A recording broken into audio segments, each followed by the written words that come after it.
Following will apply to all comments made by the public.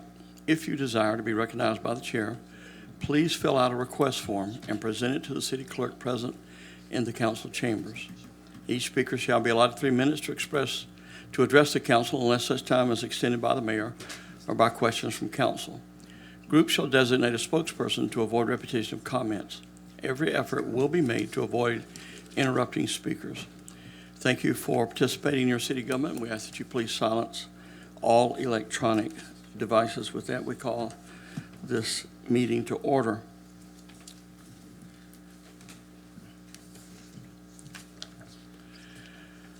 Could we please stand together for our invocation by Pastor Randy Law, pastor of Intercession City Church of God and the National Day of Prayer coordinator for Osceola County. Randy, it's good to have you here. If you will, please remain standing after the prayer for the Pledge of Allegiance. Dear Heavenly Father, Lord, we come to you in the precious name of Jesus. Lord, you're the only one who knows the future. You know the hearts of the people. I ask, Father, that you give wisdom to the leaders of this city, Lord. Father, they've got a heavy load on them, Father, a big responsibility. I ask that you give them your wisdom, Lord, that they make decisions that are best for the community. God Almighty, let their hearts be a heart that says, I'm a servant to this city. Lord, that they realize that they are here for the people. Father, to do what's best for the people, Lord. I ask that you have mercy and grace, that your peace be upon this city, Lord. Guide them in all their decisions. In Jesus' name, amen. Please join me in the pledge. I pledge allegiance to the flag of the United States of America and to the republic for which it stands, one nation, under God, indivisible, with liberty and justice for all. Thank you. You may be seated. Madam Clerk, will you please call the roll? Mayor Blackwell? Here. Deputy Mayor Matheny? Here. Councilmember Urban? Here. Councilmember Gilbert? Here. Councilmember Fletcher? Here. I'd like to ask our city manager if there are any agenda updates that you have. Yes, Mayor, thank you. I'd like to ask that the 2024 state legislative update by the city lobbyists be the last presentation. Okay. Anything else? No, sir, thank you. I have an agenda update I'd like to present to the council for consideration. I would like to ask for a continuance of public hearing ordinance number 2023-51, the ordinance on public art, be continued to a future date to be determined by our staff. So many questions have been asked, and we appreciate the input from so many people from our community that are interested and concerned about this item. We feel like we just need to do some more work on it, at least I do. And I'd like to hopefully have a consensus from our council to ask that to go back to staff for continuance at a date to be determined by them in the future. Do I have a consensus? I second. Are there any objections? I have one. Go ahead. I would like it to be continued to the next meeting because this has been 7 years to get to this point. I would like not to be like some date in the future, like, you know, because it took months for it to come back. I mean, I'd like it to be at the next meeting. Well, I'd like to for the council or for the staff to have whatever time they need, but hopefully facilitate as quickly as possible without having to feel the pressure that you've got to get back to the very next, my personal preference. So I'd like to make a motion that it be continued and that the staff be given the opportunity to bring it back as soon as possible at a future date when you have done your work. Could I have a second? Second. Have a motion and a second. Madam Clerk, you please call the roll. Deputy Mayor Matheny? No. Councilmember Urban? Aye. Councilmember Gilbert? Aye. Councilmember Fletcher? No. Mayor Blackwell? Aye. Motion passes 3-2. Thank you, and it will be continued. At this time, we have presentations. Our first presentation will be for the National Day of Prayer. Randy Law, if you could join me.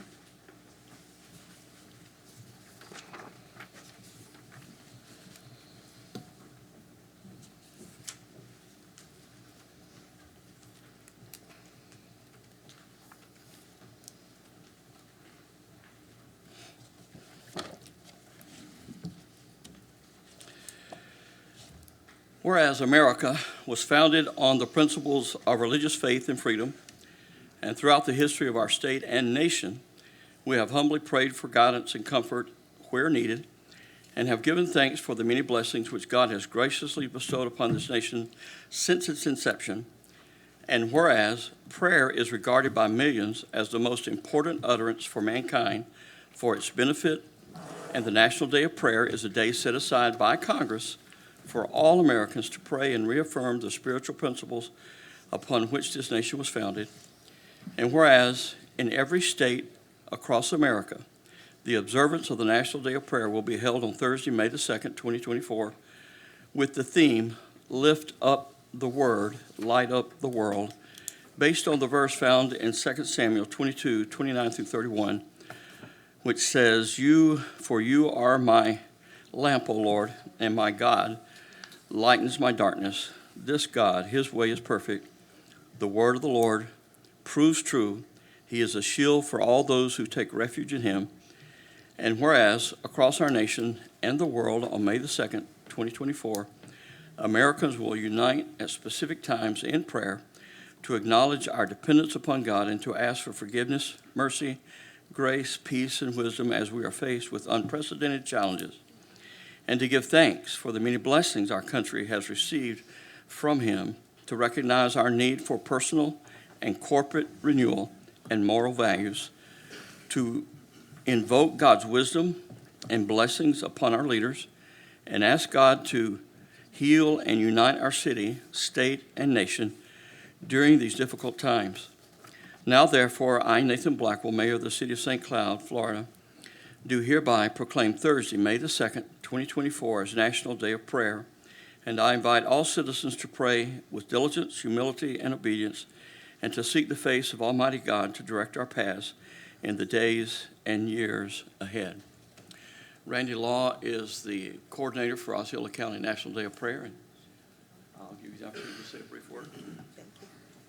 Yeah, we would like to invite everyone from 12 to 1. They will be praying here in St. Cloud at the Basin Pavilion. There will be, Brenda's going to be over that area. They're going to have music and prayer, different pastors. Just come and just be with brothers and sisters in Christ together. This nation was founded on Christian principles. Anyone who's lived in Kissimmee and St. Cloud for a long time, we've seen a lot of changes, and not for the good. And it's not these councilmen's fault. It's called a lack of prayer. It's called a lack of honoring our God. We got comfortable. God blessed, and the United States got comfortable. And we've forgotten where our blessings came. Have you ever had a friend that you helped a lot, and you helped them reach what they wanted, and then when they got to the top, they forgot all about you because now they were in the crowd? It's kind of what I feel like America has done. So we need to get back to our basics. So I encourage you to come and pray. Ask the Lord to forgive us, to have mercy and grace, because there's a lot of crazy things happening in the United States that I never thought would happen. So I know that what's happening at the Columbia University, I thought it was happening in Columbia, the country, when I just saw real quick yesterday. It's like, that's not my America. That's not my United States.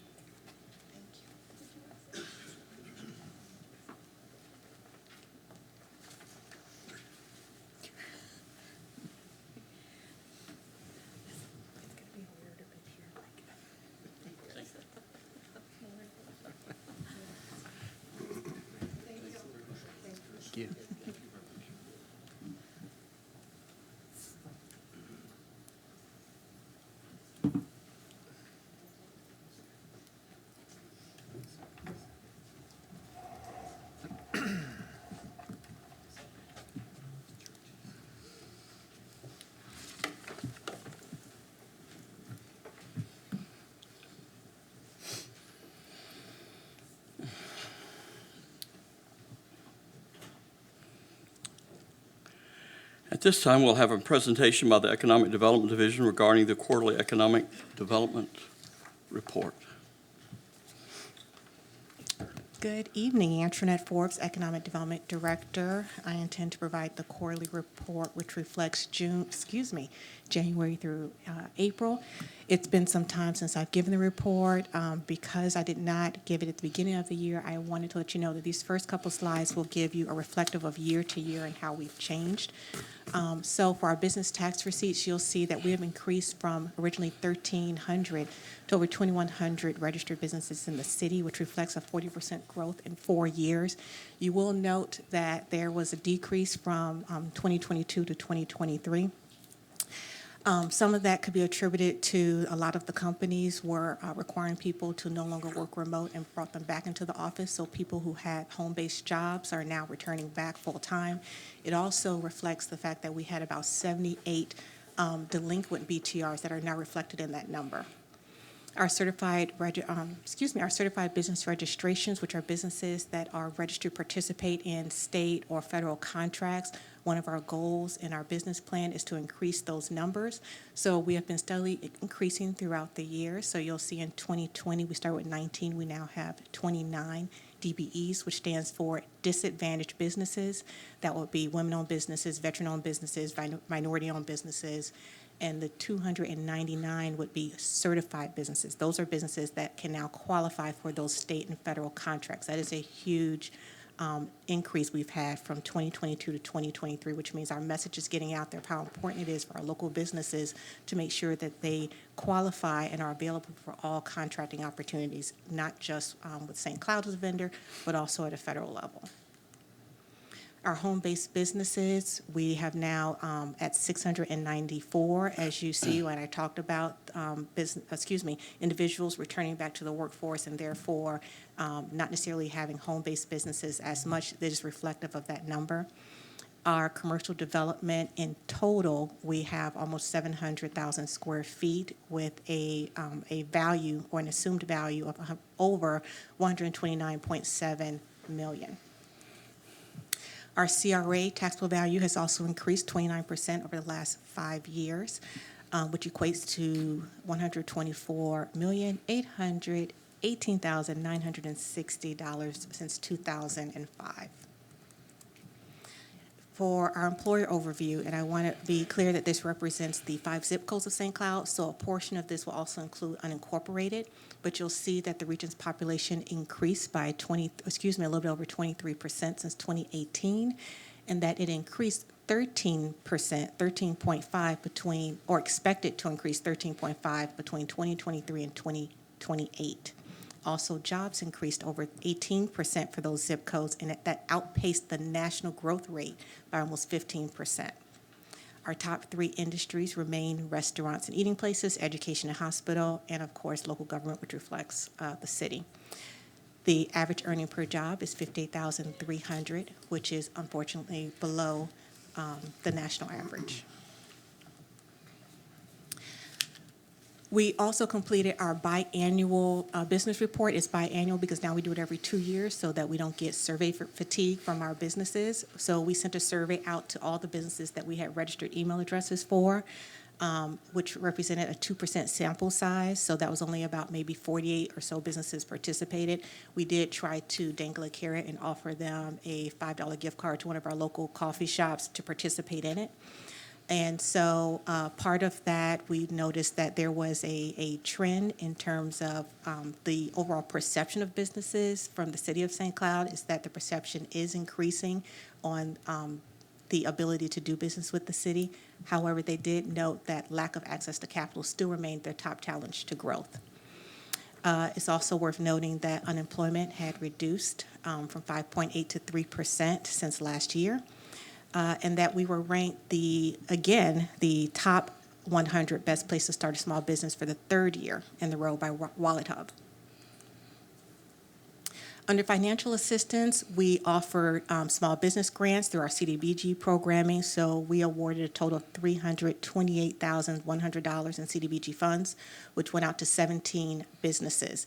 They went out in increments of 2, so they got the first half up front, and then they got the second half once they proved they retained at least one full-time equivalent job by a low-income person.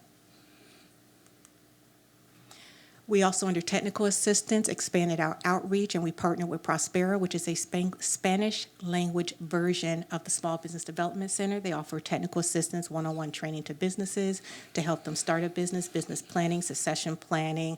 What does that look like to get access to capital? How do you register your business? And we hosted it at the marina. In terms of business attraction, we also partnered with the National Entrepreneurship Center, which hosts the Central Florida International Trade Office. They have a new program manager by the name of Roger Colon. He is instrumental in helping the city connect with our export countries. He also is instrumental in helping businesses learn how to become certified so that they can then export. We also partner with the Hispanic Chamber with their Ignite Luncheon, which highlighted Hispanic-owned businesses for the year that proved to be exceptional. And then through our business tax receipt grant, we also gave out 3 last year. That grant reimburses new businesses in the CRA area or their participants in the monthly market for their BTR and city fees as well as county fees up to $100. Under business attraction, we also took our show on the road. So we had speaking engagements both at Florida Main Street Spring Quarterly Meeting, at the Osceola Realtors Government Staff Breakfast, and at the CCIM Florida Central District Commercial Realtor Estate Update. Last week, I think it was, we did our How to Do Business in St. Cloud Expo. We made sure to call it How to Do Business in St. Cloud and not with St. Cloud because we invited our community partners to be participants in that expo. So there were almost 30 participants, including city internal departments, but also resource providers such as Career Source, Grow Florida, OUC, Hispanic Chamber, African American Chamber, the Veterans Entrepreneurship Initiative, the Central Florida Tourism Oversight District, which is formerly Reedy Creek, also participated in it. So it was a really great opportunity for people who had businesses or thought about starting businesses to learn and see exactly who's the point person to help them get over the hump and get their business started. We also hosted the Hispanic Chamber with Cafe with Members event in our lobby. There was about 55 or so businesses that came and actually saw our lobby for the first time and didn't know City Hall was here. So that was a really good opportunity for us to connect with some of our businesses. And then we're also partnering with VEI on their Veteran Business Summit, which is an opportunity for our veteran-owned businesses or veterans who are thinking about starting a business to learn what connections they need to get started, including connecting them on federal contracts. Also under business attraction, we have our newsletter. So our newsletter, which currently has over 4,000 contacts, has increased since last year by over 2,700 new users. As you can see, our open rate is 52%, which is phenomenal because on average last year it was about 23%.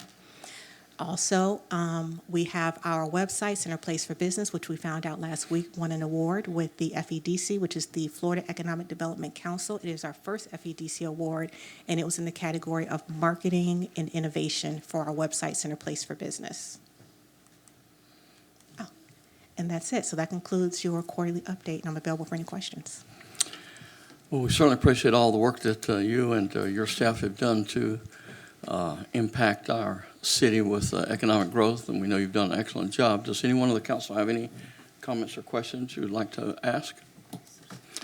Councilman Gilbert. We appreciate all your hard work. Those numbers are staggering when you look at the growth, and seems to be they're keeping up with that also, right? Absolutely. We are growing exponentially, and our business numbers reflect that as well. Thank you for all you do. Thank you. Thank you. Mr. Harmony yet? He is parking at this time, so maybe we could have the citizens forum first. Yeah, let's go ahead and do that. We will have the legislative update after the citizens forum. At this time, any person who desires to comment on any item not on this agenda is provided this opportunity to address the city council. Each person is requested to complete a signing form to be provided to the presiding officer prior to or as soon as is practical thereafter the person addresses the council.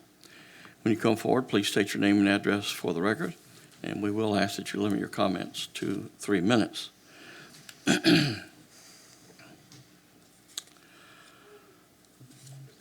Douglas Berghorn.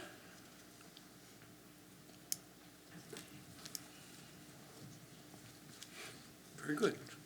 My name is Douglas Berghorn. I live at 301 Connecticut Avenue and been a resident of St. Cloud for 35-plus years. About 20 years ago, my daughters and I stood before the council when recycling was unceremoniously cut and showed statistically how not only was it a financial break-even, it was a profitable for the city. That information, although it's 20 years old, is still viable, except it's tenfold greater. So I found out by other means that we pay somebody to haul away our recycling, and they make tens of millions of dollars based on statistics from our recycling. We've stopped recycling glass. Glass is 100% recyclable. When it goes to the dump, are you ready for this? It takes up to 4,000 years to break down.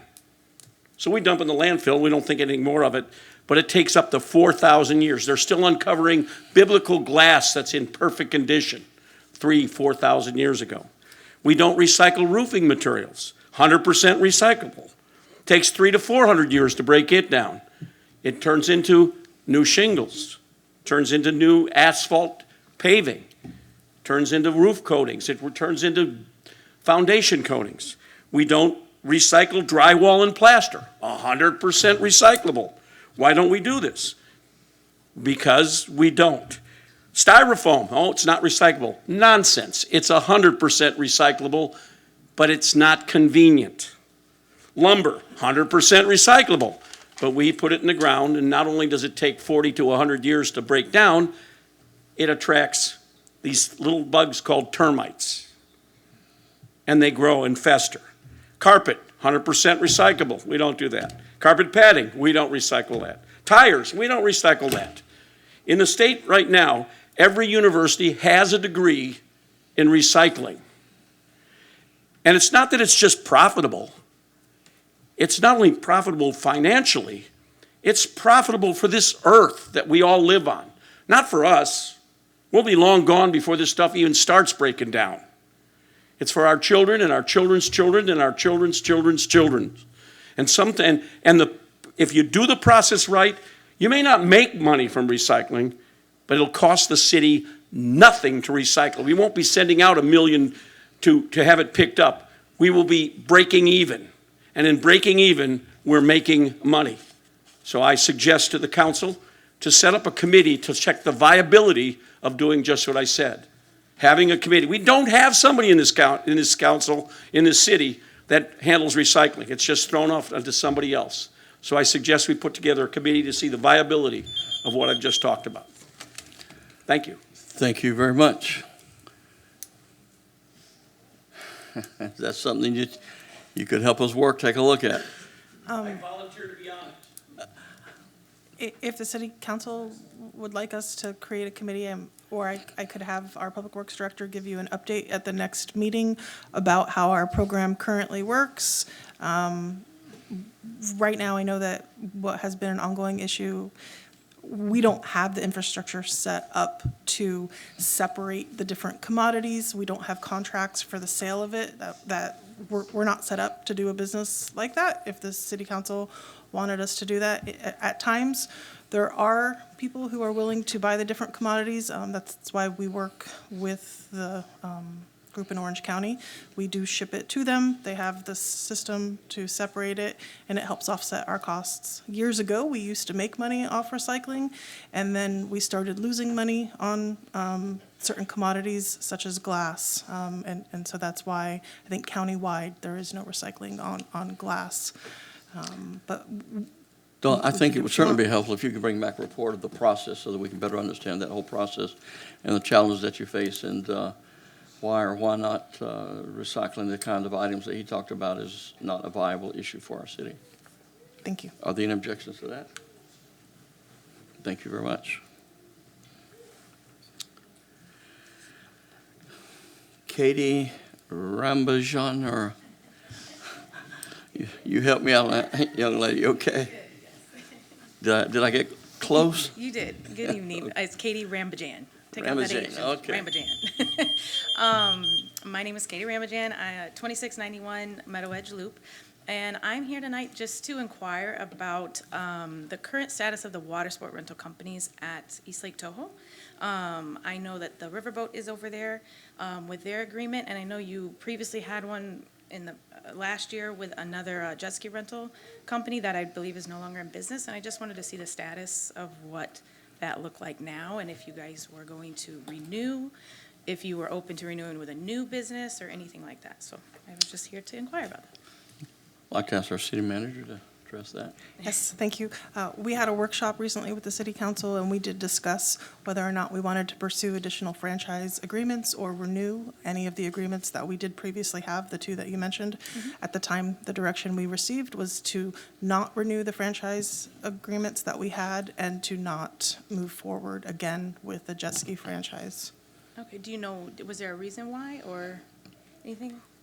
I'm inquiring because I am a business owner in the city of St. Cloud or Osceola County, and I was just interested in, I had reached out to some of the recreation supervisors, directors, and they had told me to come here, you know, obviously, and address it to you guys just to see, you know, if there was any, you know, way to get it reconsidered or anything like that. So, because I know you had only did it for 1 year, so, you know, I've been in business for 4 years. 800, almost there, 5-star reviews, maintained our 5 stars over 4 years, which is very hard in this industry, I'll say that. It's a very hard industry to maintain. We know jet ski rentals are not, or jet skis are hated upon, unfortunately, in a lot of places. However, as a rental company, we are super, super safe, and we pride ourselves in that. That's why we maintain our 5 stars, and typically, we are the ones who, I know I've partnered with, I've actually been in different cities as well, with the police and things like that, and we actually go out there with our rentals, and we knew the company beforehand as well, and I know they did the same thing, but we typically are kind of like another eye on the lake as well, so, and we don't want to cause any havoc or anything like that, and haven't, so we just wanted to kind of show my face and say hello and see if there was any reconsideration possible, since it's fairly new. Well, we'll run that back to the council, to the city staff, and if you could have staff get with her on that.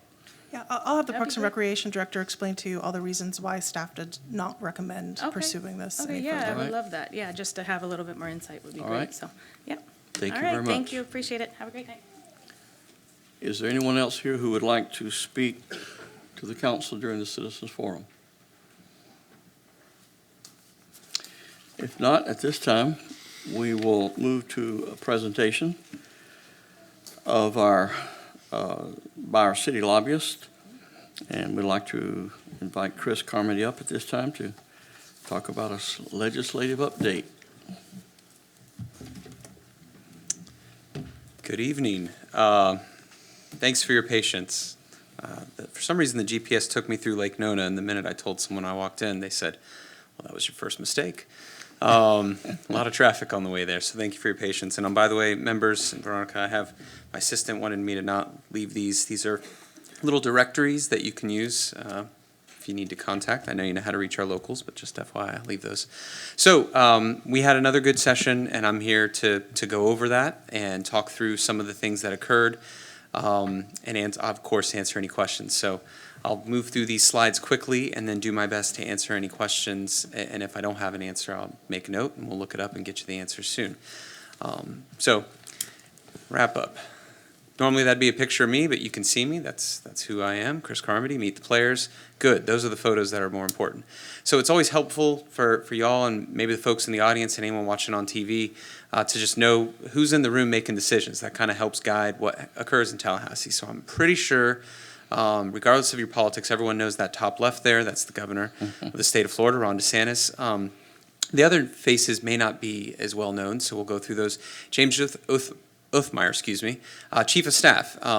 For a while there, he was not on the Chief of Staff role. He was actually Chief of Governor DeSantis' presidential campaign. He left around September of last year to help on the campaign, and then came back when the governor suspended his campaign. In the interim, Alex Kelly, who's now Department of Commerce Secretary, was the interim Chief of Staff. So he was sort of well, I don't think he was running things from behind the scenes, but like the governor, was certainly keeping a pulse of what was happening in Tallahassee, even if they were in Iowa for most of the time. Peter Cutterman, Legislative Affairs Director. The person previous in that role that you probably remember was Stephanie Kopelousis. You probably recognize that name if you've been reading the paper. She's now the head of the CFTOD, Central Florida Tourism Oversight District, formerly known as Reedy Creek. She's got a county manager background, a DOT secretary, probably a perfect fit for that role running that district, but she used to be the legislative affairs director for the governor before she left to help on the campaign, and now Peter's in that role. Chris Spencer, Office of Policy and Budget Director, that's the governor's right-hand man when it comes to both policy issues and budget overall and working with the plaza level. Former alum of our firm, as I always like to joke. He went to help on the transition team, and he just never came back. So he's been with the governor 5 years, and now he's recently appointed to the SBA, which is the state's pension fund, if you will. So he's going to be overseeing all those investments. I think you know the cabinet. Wilton Simpson, Ashley Moody, Jimmy Petronas, when these folks wake up in the morning and get dressed in the mirror, they all see future governors. That kind of lets you into the politics of how session will go. And there's other folks that see future governors when they look in the mirror in the morning in this state, so that's the fun part of this job.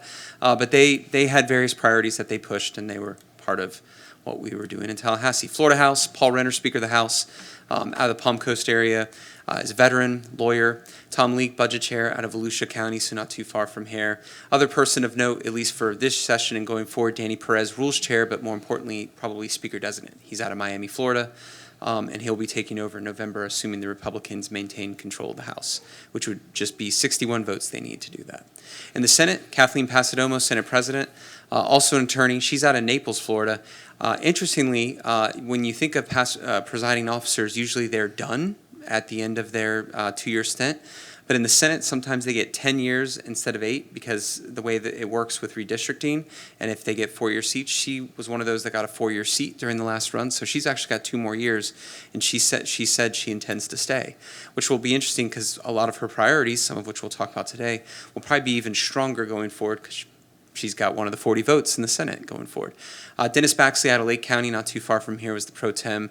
And then the last person on that top column of probably the most importance for this conversation is Ben Albritton, Majority Leader out of Polk County, Highland area, but also President Designate. So he'll take over in November as well, assuming the Republicans have at least 21 members after the November election. All right. Future leaders, just to put on your radar, we already mentioned 2, but Jim Boyd, Jay Trumbull, in that order, are the future leaders in the Senate. Jim is out of Manatee, Sarasota County area. Jay Trumbull is out of the Panhandle area. In the House, you have Sam Garrison, who's out of Clay County, and then Jennifer Kennedy out of Polk County, making history in 2 ways, right? First time Polk County for the grand history of Imperial Polk. Never had a presiding officer, interestingly enough, at either chamber. Had some budget chairs. But also, and many of you know this, first female Speaker of the House, assuming that stays the course. And this is because of term limits, and it seems as if Florida is strongly Republican. I mean, that could change in any election cycle.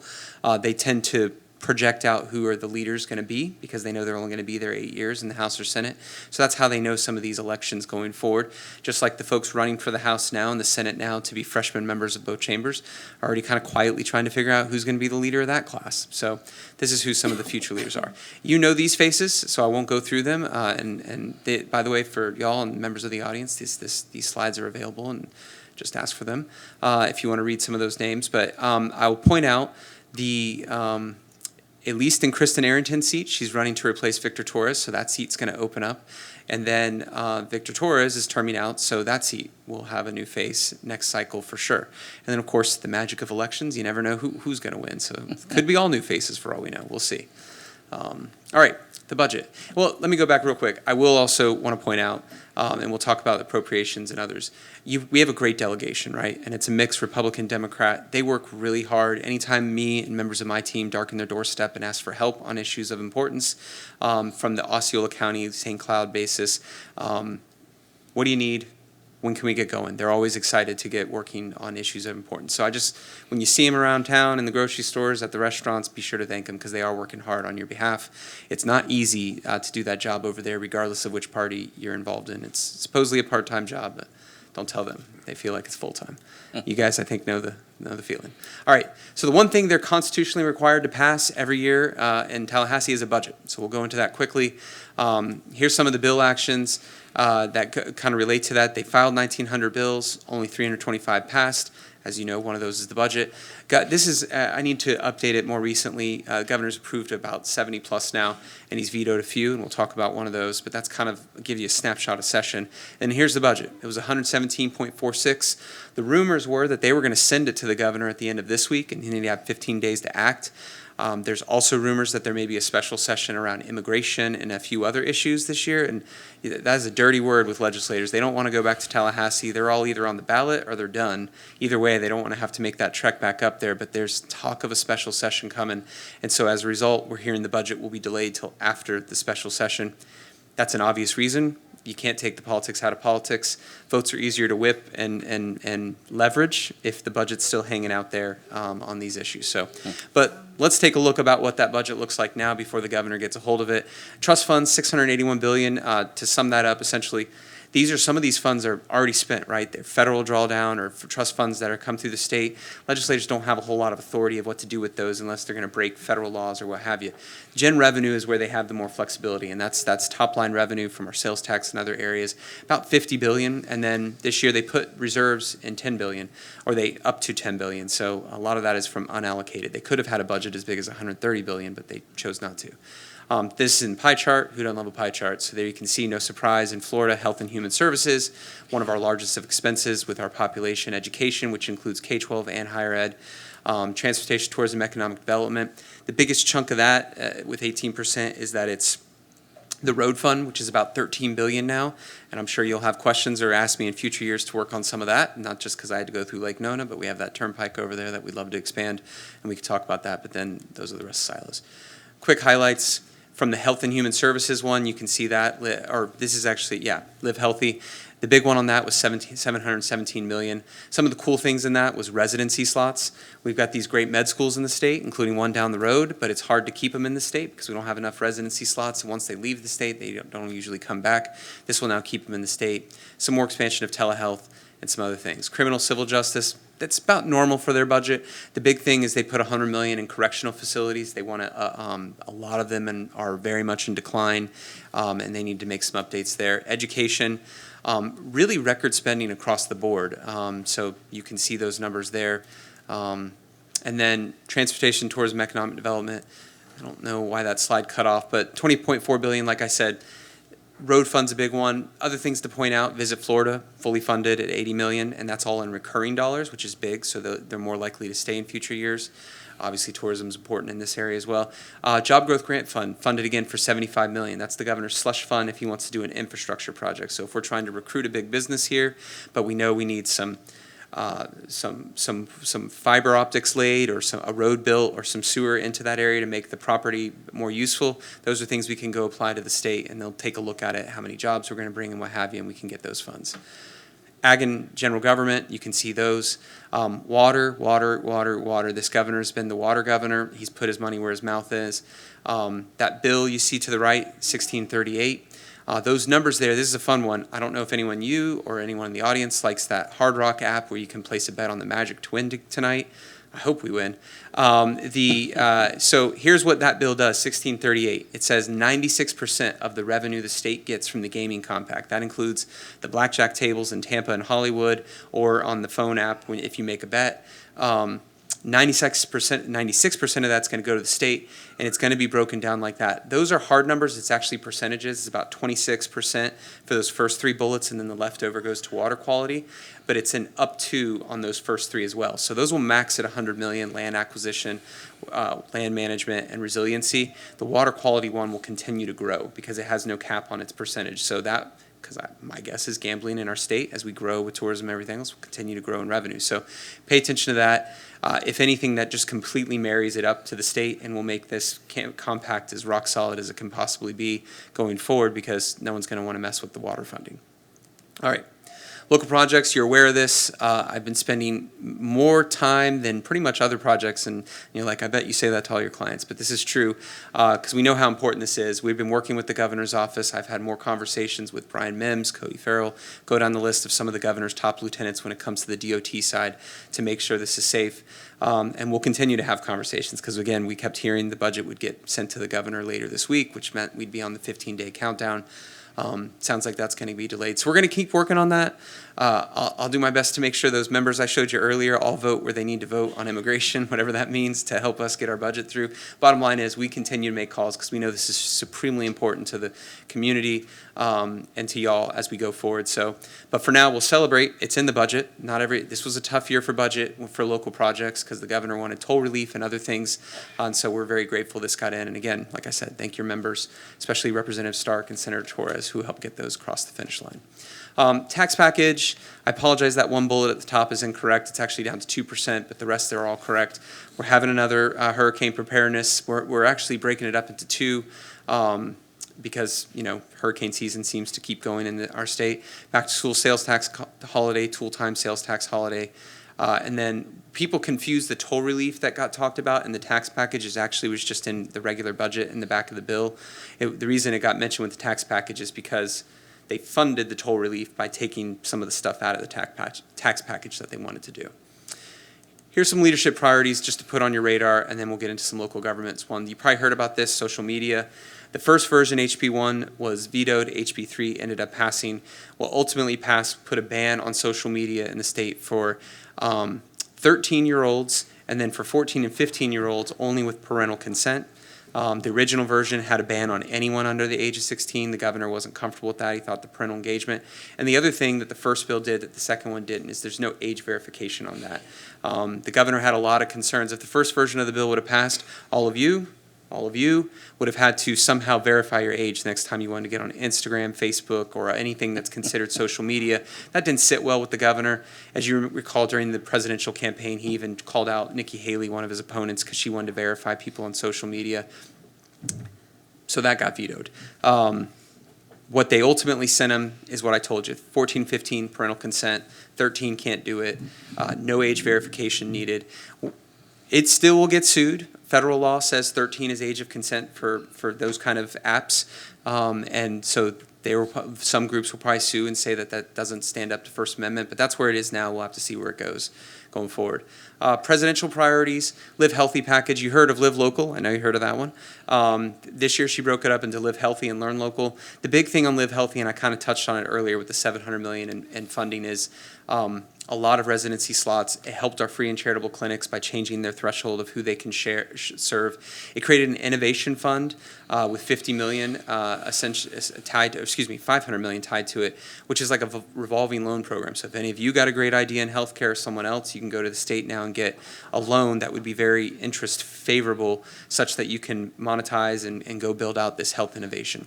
The whole idea to make access better. And then this one, the slides aren't loading, but yeah, I'll go back. This was the Learn Local. So there's, as you all know, there's been a lot of conversations over the last 10 years in Tallahassee that has moved towards supporting charter schools or supporting private schools with vouchers. Last session they had HB1, which was the universal voucher bill that allowed pretty much anyone to qualify for vouchers for any private school with only a few exceptions. President Pasadoma and others asked the question out loud of, we always say our traditional public schools can compete for the students. We don't need to worry about them.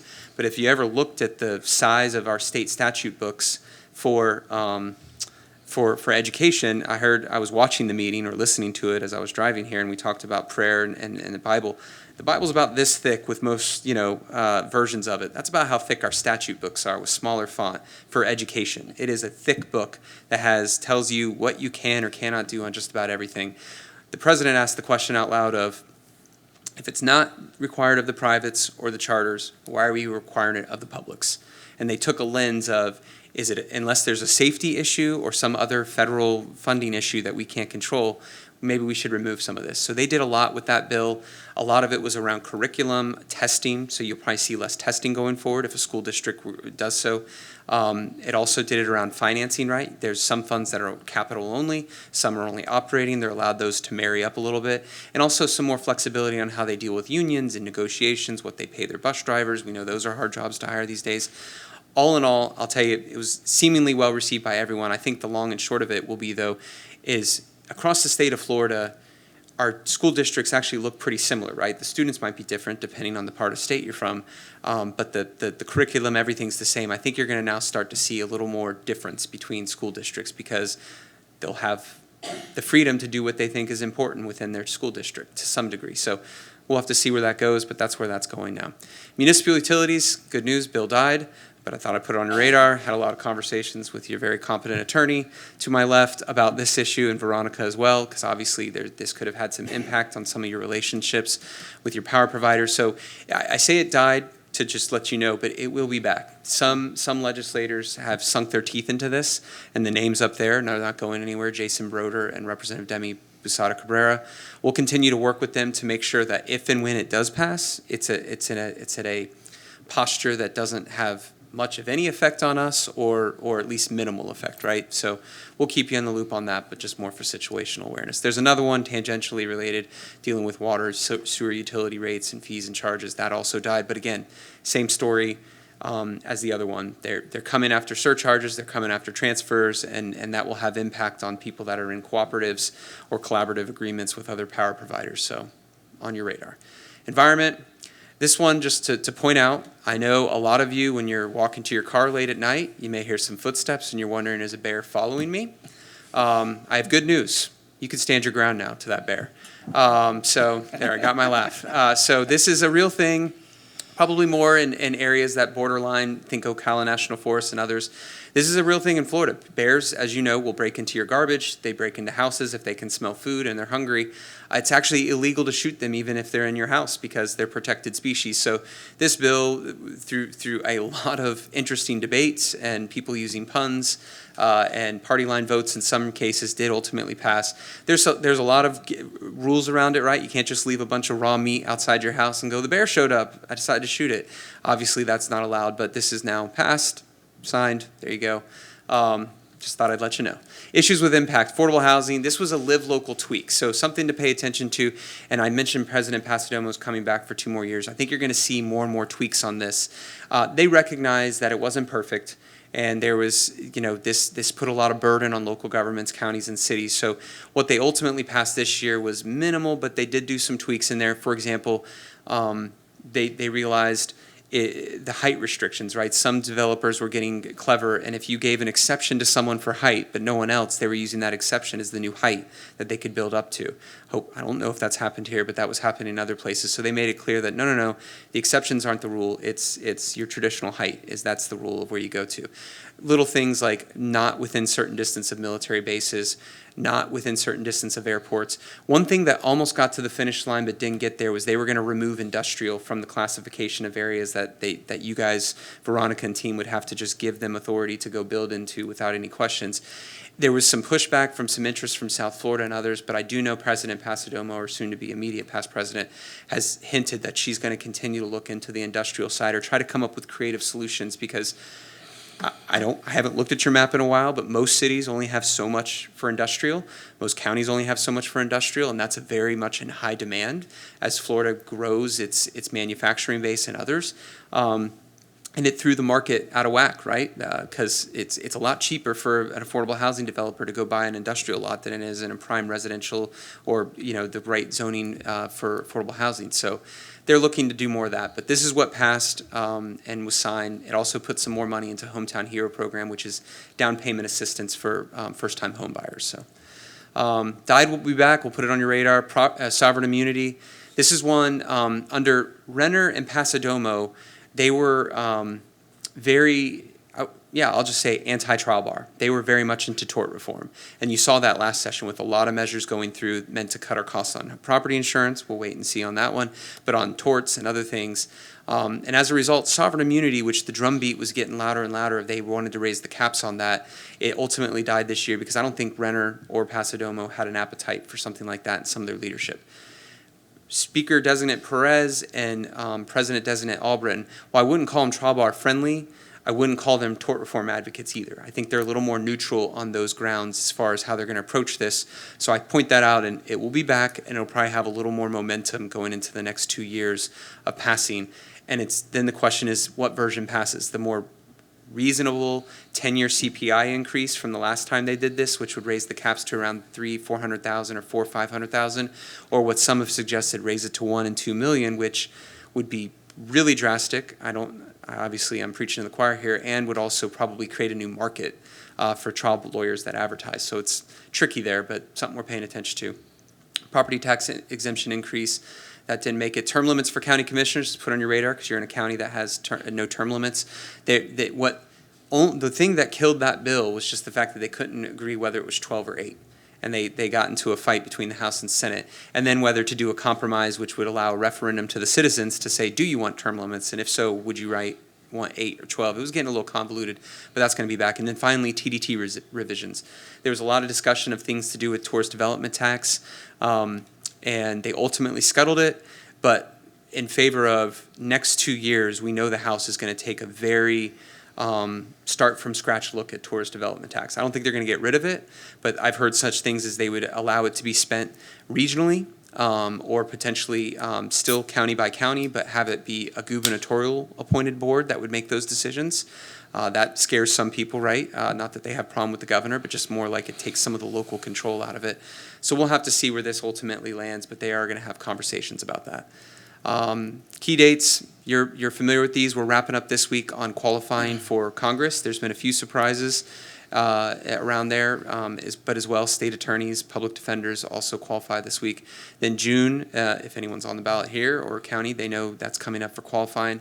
And then the primary is August 20th, elections, generals November 5th. Reminder, it's a presidential year.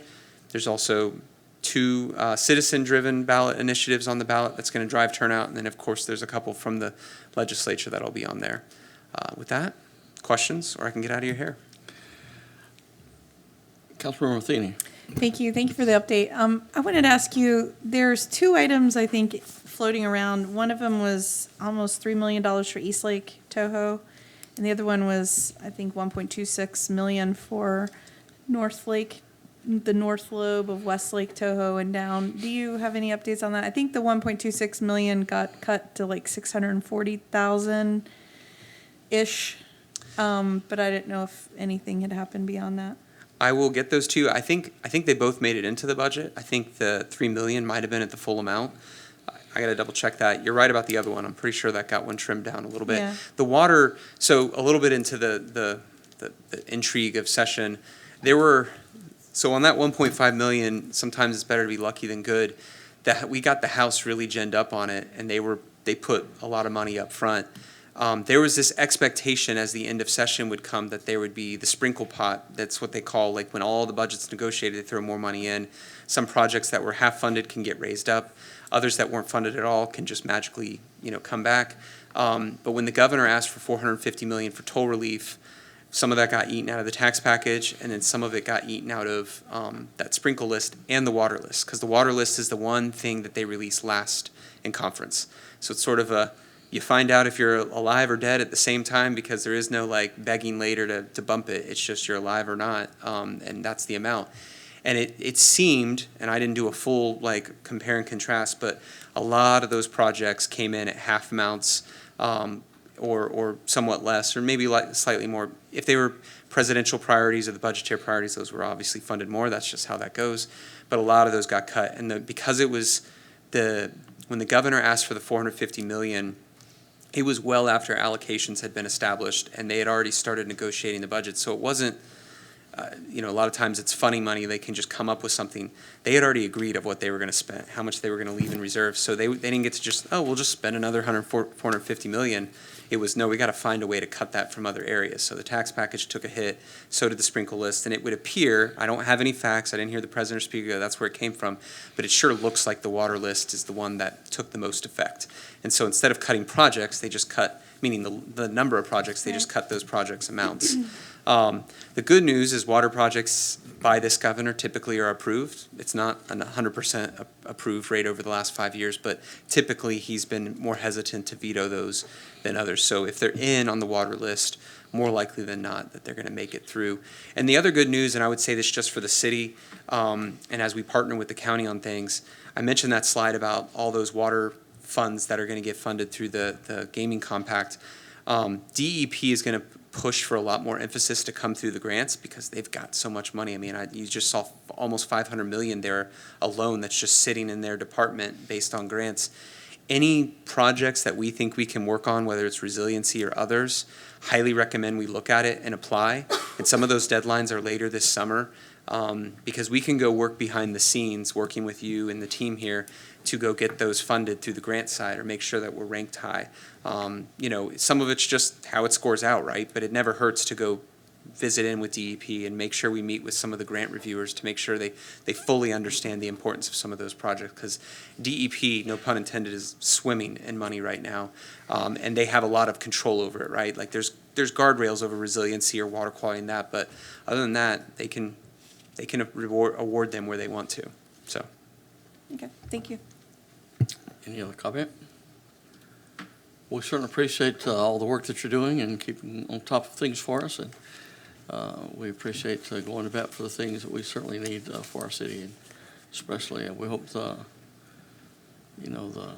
seaplane base certainly gets through. Thank you for all your work on that. From your lips to God's ears. Let's do it. Let's bring it home. I'll leave these over here if you want some of these books, and if there's leftovers, anyone else can have them. It's an honor to work with y'all, and I know I speak for my federal team that sometimes comes through. They love working with you. I met with Blair a couple weeks ago in D.C., and she was talking about some of the stuff she's working on with Congressman Soto and others. So, and you've got a great team. You know that already, but Veronica and the team is amazing, very responsive when we get questions up there and we ask for help back home. And, you know, as I always joke, put us to work. Whether it's those grants or appropriations or policy, let's go get some stuff done next session as well. It's an honor to work with y'all. Good. Thank you very much. Thank you.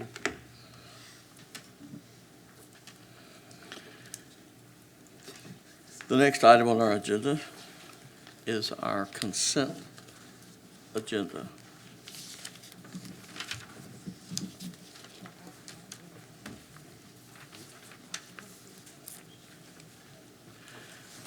The next portion of tonight's meeting is consent agenda, which contains items that have been determined to be routine and non-controversial.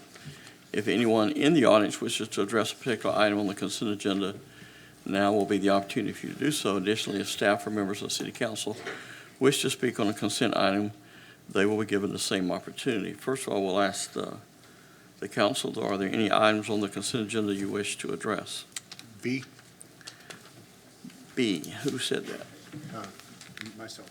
Okay, myself, Me, myself, and I. B, Mr. Gilbert.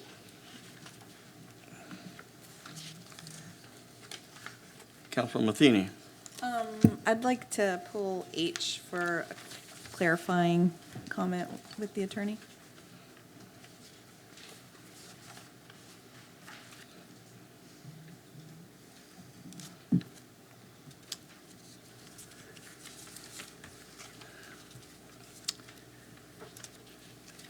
Okay, let's go back to item B. Mr. Gilbert? Yeah, my question was, I know we're having these fleet cards. Are there discount for volumes with that when we go to bid on it? Because when my companies, we use fleet cards, we get either lower rates than regular gasoline, and there's also specific locations we can go to with the fleet cards and even get a lower rate, not specifically a gas station, but a fleet station. Does that apply with these fleet cards, may I ask? Yes, thank you. It is we're part of a consortium, so we do have specific gas stations that we're able to use. Is there anything more I should add to that, Ms. DeMello?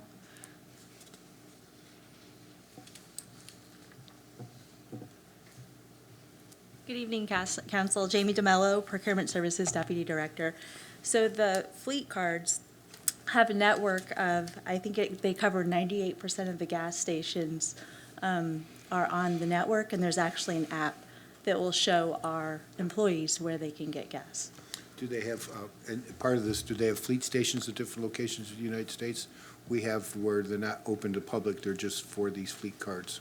These are just regular gas stations. Thank you. Thank you. Councilmember Thiene, item number H. Thank you. So I don't know if everybody reads all the plat notes when they come through, but sometimes they're worded to me strangely. Like I feel like, 5 years from now, there could be an argument about what the intent was based on the commas and things like that. So I did talk to city staff about that, and they are working on some templated notes for the plat so that they're all like consistent. But specifically on H, we were going to get a revised sheet, which I just wanted to confirm for the record that we have. Yes. So that was it. They were just clarifying a note about sidewalk maintenance on the plat. So that was it. Thanks. Thank you. This time we'll take public comment. Robin McGuire has requested to speak to item J. Is that correct? Yes. Please state your name and address for the record, please.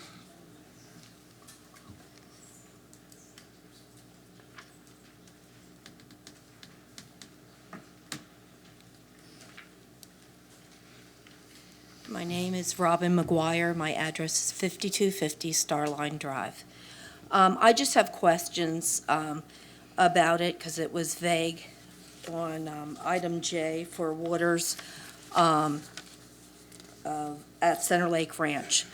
I just wanted to check because the way it was written, if I'm understanding this correctly, it says 67 houses on 164 acres. Does that mean that these homes are going to be on like 2.4 or whatever acres of land? Is that what that means?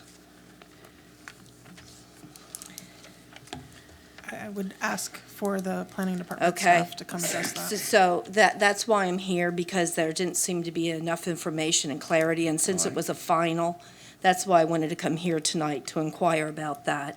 So I'd like to know if that's what that means.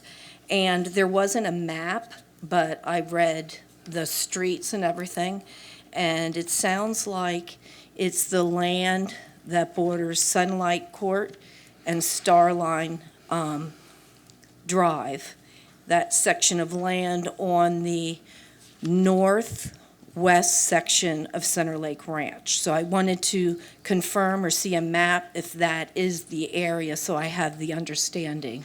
There's actually within the agenda package, the plat showing the location is Okay, included. see, I didn't understand how to look that up. So if I go on the agenda on your website, I click on the plat and then the map pops up? Is that what you're saying? Yes, I don't know, do you have a PowerPoint slide that would show that? So can you go ahead and add that PowerPoint slide?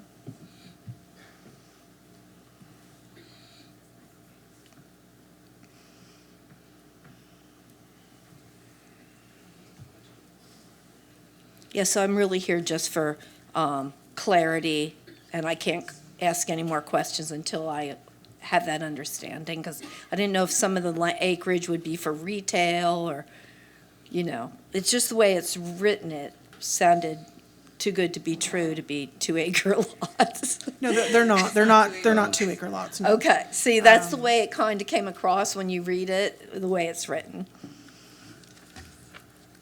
which I thought was a great thing to be brought into Osceola County. It'd be nice to have some developments that are, 2-acre lots with homes on it, so So I'm that was helpful. scrolling through the plans right now. They look- Yeah, see, I see the lot right there. I can see it where that They're- white, They're pulling it up. yeah. Mayor, if you'd like, I could just have the planning department do a fast presentation of the slide. Please Yeah, do so. I just want to know, I see it's the 67 homes, but it says on the amount of land, 164 acres. So what are the lot sizes of those 67 homes actually on, and then what's the rest of the acreage going to be? So that's my inquiry. All right. Do you have any other questions? The only thing I have to say is, I'm looking at an average of 2 cars per household. So, I go and I multiply that out, and I think about how many more cars are going to be on Narcousie Road. All right. You all know, we even had a gentleman try to drive Nova Narcousie Road. So that was my concern, All right. is what the other acreage is used for. Thank Thank you very much. Melissa? Or Dagmary, thank you. Thank you. Good evening. Dagmary Segarra, Deputy Director, Community Development. Let me just back up. This is part of the Center Lake Ranch. This is just phase 1 of this community. That's why the acreage is so big. The applicant is for the 67 detached residential acres, and the 164 acres is for the entire build out. In this depiction right here, this is just the phase 1 of that entirety. The lot sizes are going to, and just forgive me, I'm just taking a quick look here. They range from 120 by 90 and 122 by 90. So those are the dimensions. If Ms. Martini can help me with the math, I would appreciate it. But yeah, this is just a phase 1 of multiple phases. This is a mixed use development, and it's going to have a different type of subproducts. At this time, this phase is only for detached single-family residents. The preliminary subdivision plan was approved late last year, and the construction plan were approved early this year, and this is the final stage for the plan. Dagmary, I believe you said 90 by 102, but I'm looking at lots that are on average 50 foot wide. 50 foot, sorry. Yeah. I was looking at probably at the I'm sorry? That sounds. the dimensions of correct. the No, it's on average about 50. 50. Yeah. Some are Thank you. more. So later in the year, we're gonna receive, we're gonna be they're gonna be submitting for other subdivisions within that 163 acreage, yes. All right. And we'll be more than happy to clarify any additional questions to this for the citizen. Thank you. Councilmember Matheny. Thank you, Dagmary. I was going to clarify what you just said, like on that plat. Is there a way to zoom in to show it? Because I think it says future development for all the other areas. So the 163, however many it was, is like the overall tract size, but they're just developing a portion of it with this plat. I don't know Right? I if think that from says here, future development. I think that's what it says. on Track it. FD2 Right. and so FD1B. this right here. No, inside the if you look at the tract boundary, the 163 acres, and then like right in the center, kind Yeah. of the top third, I think it says future development. Yeah, that's for the future Right. future phases for subdivision, yes. Thank you. Would anyone else like to speak to the consent agenda? If not, we'll have discussion or motion by council.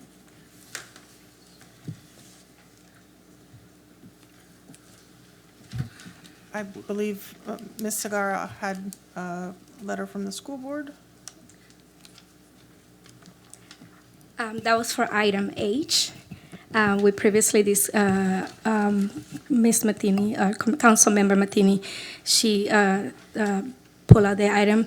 We received an updated school report this morning from the school district. The city clerk is distributing at this time. The numbers have changed slightly, but it's in the positive.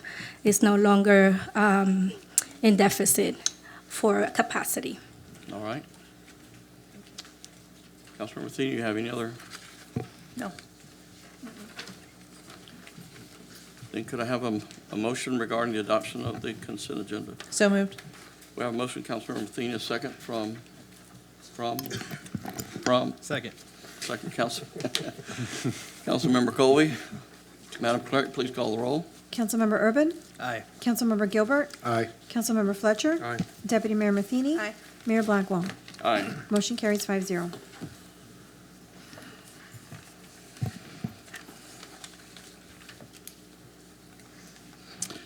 Brings us to public hearings. Item number 1, Madam Clerk. Final public hearing for ordinance number 2024-12, an ordinance of the City Council of the City of St. Cloud, Florida, assigning a zoning district of PUD plan unit development compatible with a low-density residential future land use designation change adopted by ordinance number 2022-43 for approximately 25.59 acres identified as Walker property located south of Chisholm Park Trail, west of South Narcousie Road, north of Old Oak Trail, providing for entering the designation on the official zoning map, providing for approval of the preliminary final master plan, filing of the Planning Commission recommendation and proof of publication, suburbility, and effective date. Thank you. Thank you. Melissa? Good evening, Melissa Dunklin, Community Development Director. The case before you tonight is for the PUD zoning for the preliminary master plan and final master plan for the project known as the Walker property.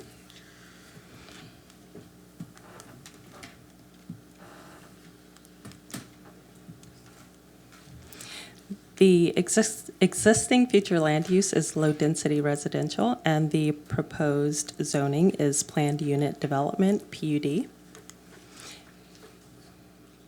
Here are graphic representations of the future land use and zoning maps depicting the low-density residential land use and the low-density residential zoning. That is still the county designation. The proposed project consists of 69 single-family detached dwelling units on approximately 25.59 acres of land. The lot widths include 62.5 feet for the interior lots and 75 feet for the exterior lots. The gross density is 2.7 dwelling units per acre. The PUD will be a single-phase development. It'll provide an extension of a multi-use trail along Chisholm Park Trail to Narcousie. It will provide active recreation, a tot lot, and dog park. It'll provide enhanced landscaping buffer with high buffer plantings along Chisholm Park Trail and Albany Avenue, and future access connections to abutting roads. Here is a depiction of the planned development showing the layout of the proposed development. The orange lots are the 75-foot wide lots, and the yellow lots are the 62.5-foot wide lots. The green areas identify the recreational areas, and the blue area represents the stormwater management. Staff recommends approval with the following conditions, and I'll read them into the record. Number 1, provide written approval from Osceola County Transportation and Transit to allow access to and from Narcousie Road as shown in the PUD prior to approval of the subdivision construction plan. All buffers shall include high buffer plantings per LDC figure 8.4.1. The rights of way shall be provided for all stub outs to ensure future roadway access connections up to city standards.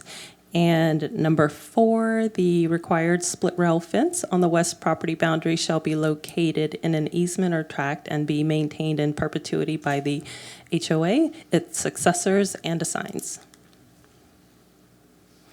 On January 16th, 2024, the Planning Commission did recommend denial.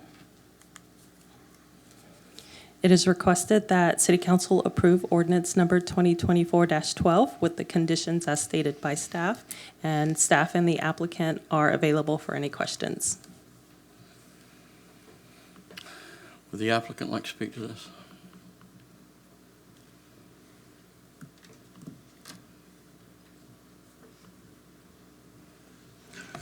Good evening, Joe Thacker, 17 South Orlando Avenue, Kissimmee.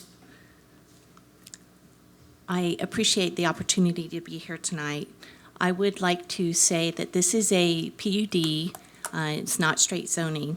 Therefore, this development is presenting more than it would if it were straight zoning. And what I'd like to point out is we listened to your concerns the last time it came up, and we switched it so there are larger lots around the perimeter with the smaller lots. And the larger lots are 75 foot, the smaller lots are 62.5 foot lots, which in today's development world are considered larger lots. And then the other things that were changed since the last time you did see it, there are 25-foot buffers along the existing areas for residential. And then the 10-foot trail goes all the way around the development now and back out to Narcoossee as well as Chisholm. So that was done. There is still the split rail fencing. We agree with all of the conditions that staff presented. There's also no parking on Albany. There was street parking, and we heard that you all would rather have no parking along Albany, and so that was also removed. And what I'd like to do is just reserve some time. I know there's some residents here that would like to present to you. I'd like the opportunity to speak to you after they have presented, and hopefully we can all get on the same page. Thank you. Thank you, Ms. Thacker. This time we'll have public comment. Emil Zebrin, is that correct? That's very good, it's close.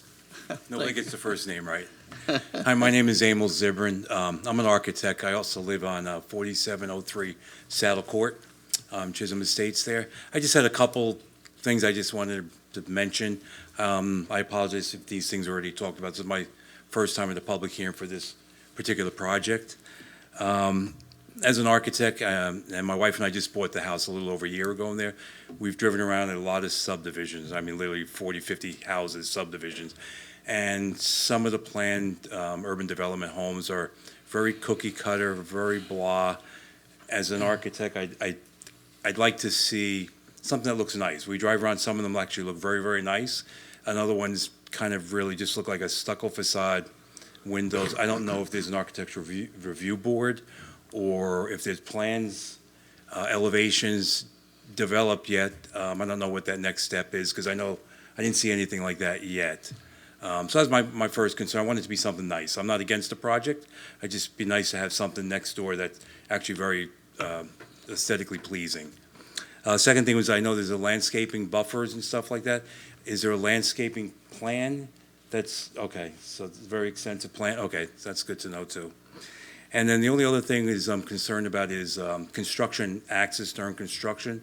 I don't know if that's ever been addressed yet. I'd be rooting for, I know there's possibly access off of Narcoossee Road, as opposed to construction materials, contractors, trucks going up and down Chisholm Park Trail. If that's something that could be considered or put in a resolution for kind of an approval or something like that. Pretty much that's all my concern. I just want something nice to be there, not against the project. So. Thank you very much for your input. All right, thank you. Sandra Jennings.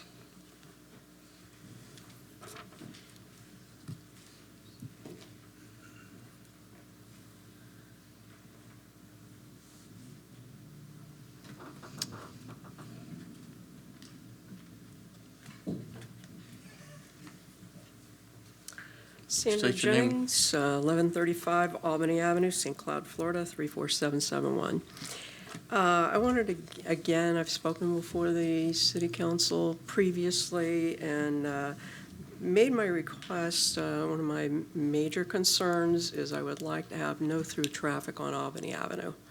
The amount of traffic that is going to be generated from this neighborhood is going to be very significant, and The property itself has direct access to Chisholm Park Trail. They could do an entrance right across from Chisholm Estates, and it's got direct access to Narcousie Road.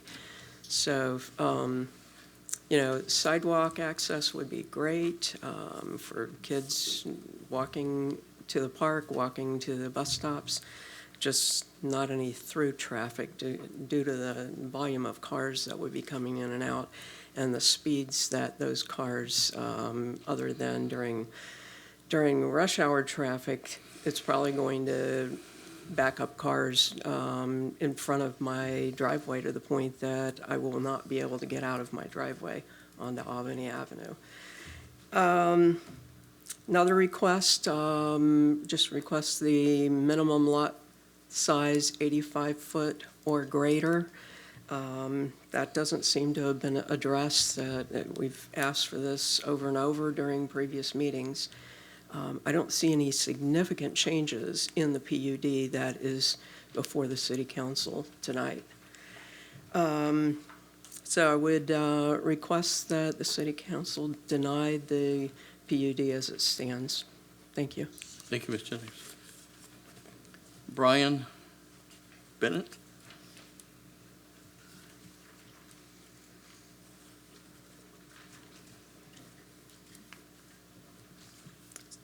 Brian Bennett, 1125 Albany Avenue.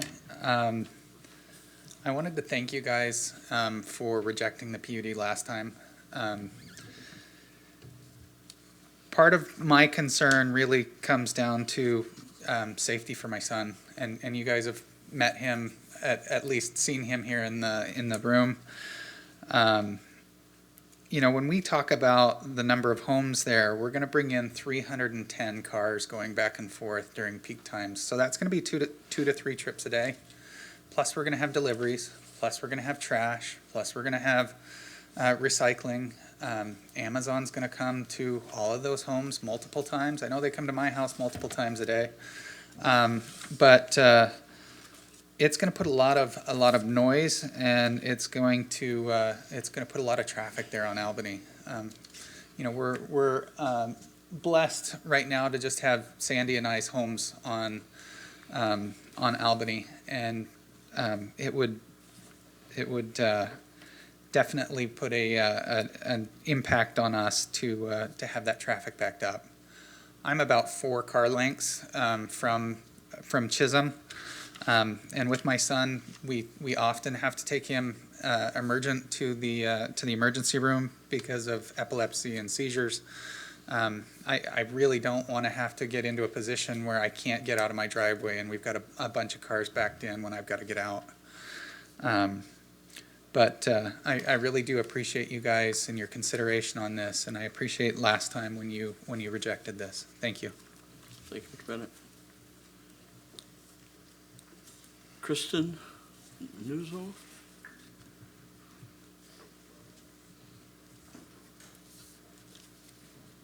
Good evening. My name is Kristen Nuzzo. I'm a 100% disabled veteran of the United States Army, and I'm the president of the Chisholm Estates HOA.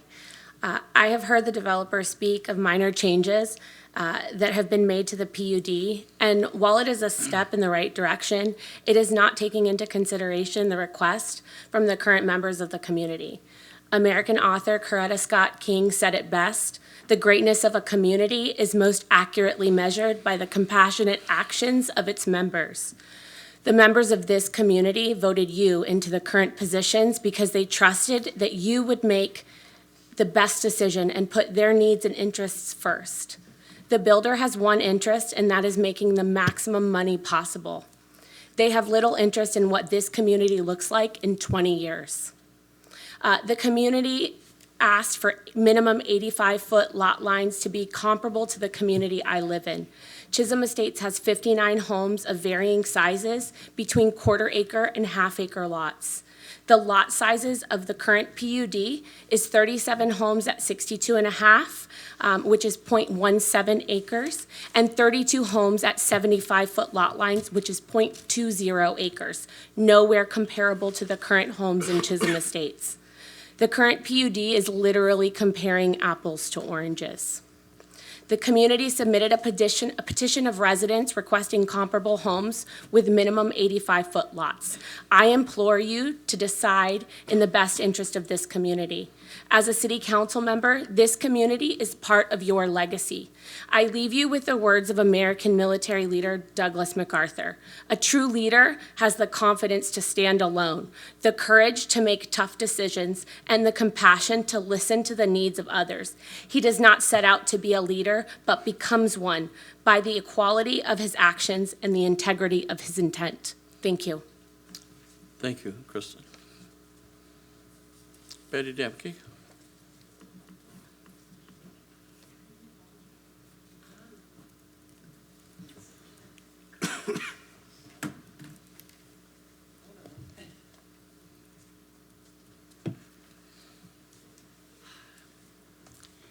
Betty Damke, 4776 Hidden Heights Trail. Well, most everything I was going to say has already been covered, so I'm not going to be redundant. And there are others to speak to. But the revised plan, they have met some of the things that we requested, and we appreciate it. Every little bit helps. What I'd like to address most particularly tonight, and I have some backup material to pass out to you for what I'm going to say, is the special condition that the planning, we have asked for and the planning department put in as a special condition, is that they have an entrance from Highway 15. We know that they have to go to the county and be approved for this.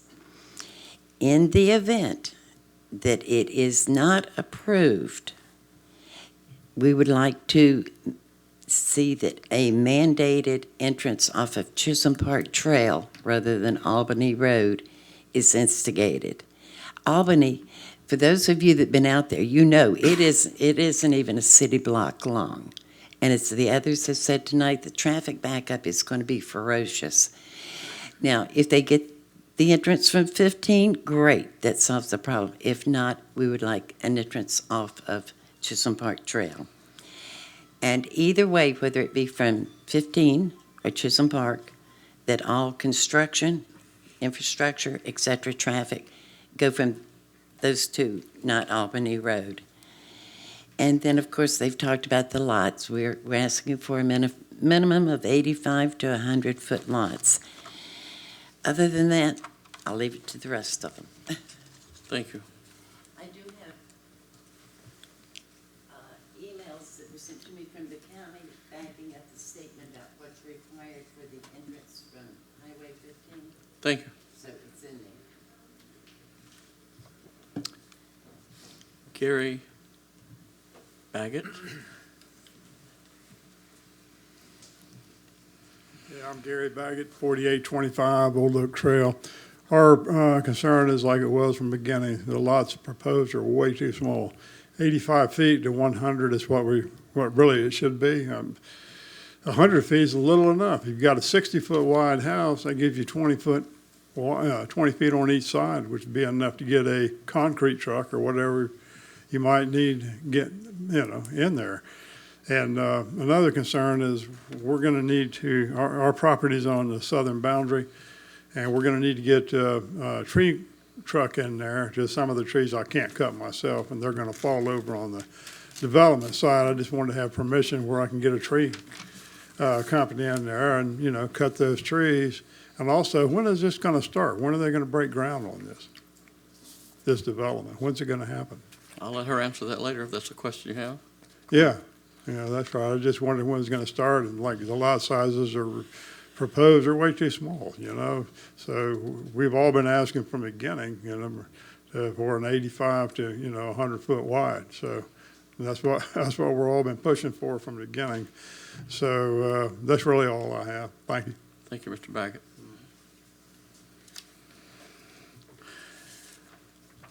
Jackie,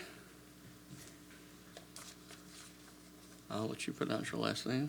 I always get it wrong. Well, every time I do, I get corrected, so I'll let you do it for me. Fricchione. Thank you. Jackie Fricchione, 4872 Chisholm Park Trail. Good evening, Council. So we're back again, and we, the residents, have petitioned, as other people have brought up, this council twice for a minimum of 85-foot wide lots. This PUD that is brought back to you tonight is not consistent with the current land development that's been established in this area previously. The established lot sizes from Rummel Road to Chisholm Park are 100-foot wide and up.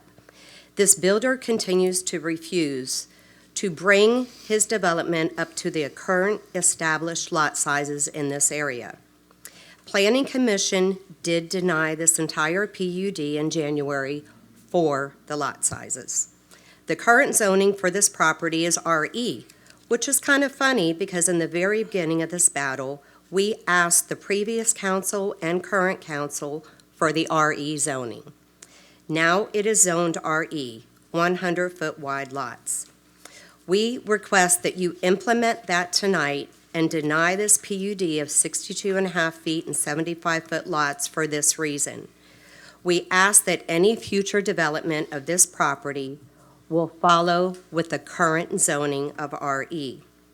The ingresses and egresses have been addressed tonight by previous residents of Chisholm Park Trail and Narcousie Road only with no through traffic. As we have stated before at the very beginning of this battle, we are not asking this builder to do anything he's not capable of doing. Heartwood PUD that was established in Orange County, the models are now open on Lake Pickett Road. I took a drive. You can access it from your phone. All lots are 100-foot wide. The residents in that community, just as Chisholm Park, Runnymede, Chisholm Estates, are all 100-foot wide lots up to 5 and 20-acre parcels. So the home sites out there are 100 feet wide, and the homes are starting at $899,000. Nicer models than they have submitted with this PUD, more upscale estate homes. Chisholm Park is an area that demands a higher scale community. We are one of the fastest growing cities in St. Cloud, and we do not have any new upscale estate home sites coming into the area, especially the city. We are demanding the larger lots. We request that your decisions tonight on this PUD, as previously, are based on everything the residents have brought to you, the petitions we have submitted to you, and we are asking you to do the right thing for the right reason and not to make a decision based on whether the city or the builder, the city is threatening the builder is threatening the city with lawsuits if not approved. We believe you will do the right thing. Thank you, ma'am. Is there anyone else that would like to speak to this item? If not, Ms. Thacker? Thank you. First of all, I would like to address the architectural standards. We did agree, even though we wouldn't have to under state zoning, to meet the upgraded residential architectural design standards that the city has, and we put that in our application. The landscape plan is also included, the high buffer, the extra mounds and things like that, that will help protect the existing residents from this development. The other thing on Albany Road, it's a platted road. And so your land development code says that the developer must improve it up to standards. So that's why it's in there the way it is. And so it's required to be through. Absolutely, Mr. Baggett can go get trees cleared, not a problem. And the developer would like to start if it could get approved as soon as possible.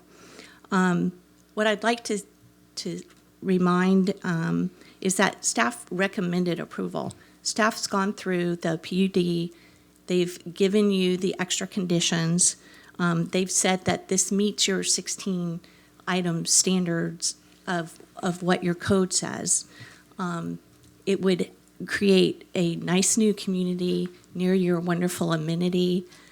It's going to be walking distance to Center Lake, which you just approved earlier tonight, a plat in Center Lake. There's a lot of development that's going on. They want it to be a nice community. They want, instead of straight zoning, they want to give you the plan, the PD, that gives you what we hope will be something the city can be really proud of. So I am happy to answer any questions that you all may have. I do have the planner here tonight with me as well. This time we'll have discussion or motion by Councilmember Gilbert. Yes, could you stay here? I'm sorry, just so you have jumped in. Absolutely. Some of the residents says they petitioned for some items. Do you know how many petitions that were submitted for changes for y'all? I do not know. I guess 50? Of signatures? Of petitions for the lot sizes, for the entryways, for that, there's been mention of petitions that they've submitted. I just want to know how many petitions were submitted. I can't If you answer don't, that's that. fine, we can look at. I'm sorry. I just want to see how many they petitioned, and how many you've actually looked at, like.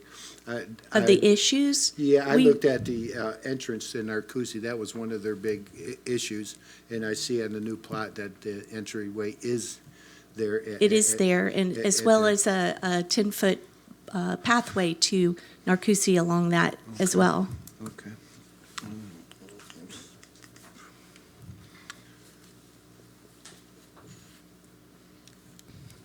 Thank you. Thank you. Councilmember Fletcher. This question is for the city attorney, maybe staff. On the conditions that staff has provided, it says provide written approval from Osceola County Transportation and Transit on secondary access to from Narcousie Road. If Osceola County did not provide approval, would they still be able to continue? Not the way that condition is, that the staff is proposing. That is a condition precedent to the development continuing. So they'd have to get that approval and the way the staff is presenting the condition. So they would have to get approval from the county prior to building? Yes, that's correct. So it could not be built unless there was access under. That's the way it's conditioned. That's the staff's recommendation, yes. Okay. Thank you. Do we have any other discussion by council? Any other questions? Councilmember Gilbert. I'm sorry. No problem. I had some notes and I forgot. How many times have you met with community, and when's the last time you met with community? I know you have had meetings with community. I'd just like to know how many times you've spoken to them, and I know you had community meetings. I was not attendant there, but I knew that happened. Yes, there were a couple of community meetings for this. Then there have been conversations with different members of the residential area. We did not meet with different homeowners associations, but we asked them to come to the community meetings. Many of the people that spoke here tonight were present at those meetings. Thank you.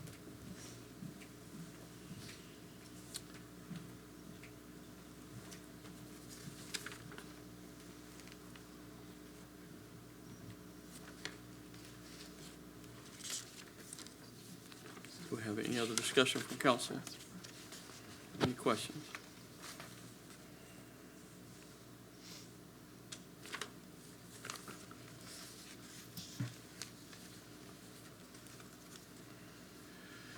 What's the pleasure of the council? Do you have a motion?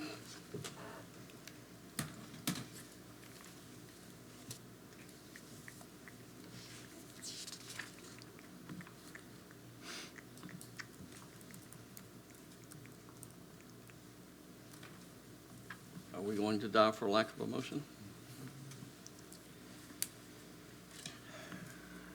So what if we don't have a motion? What does that do to the project? Well, the project wouldn't have an approval, but I think the applicant would ask for some sort of motion either way so they can decide how they're going to proceed.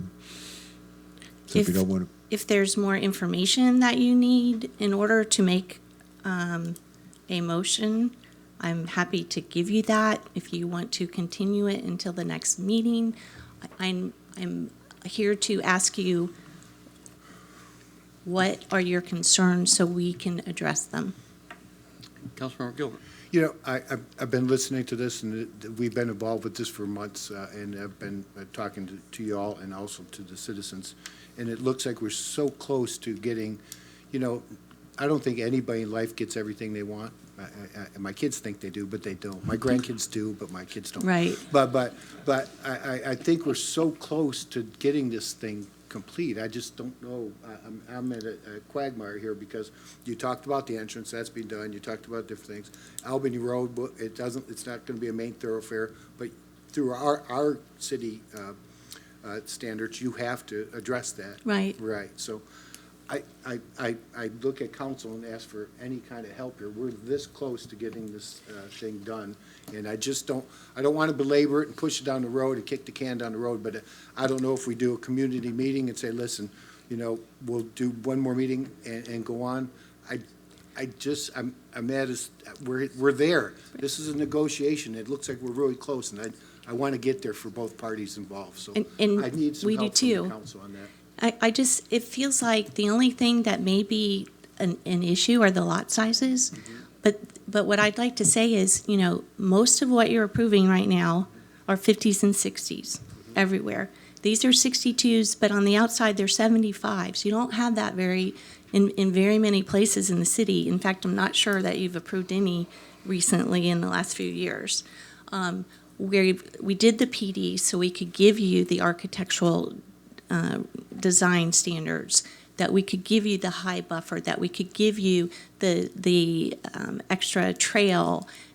You know, I feel like this developer's trying to give the city a really good project, and I understand the concerns of the community.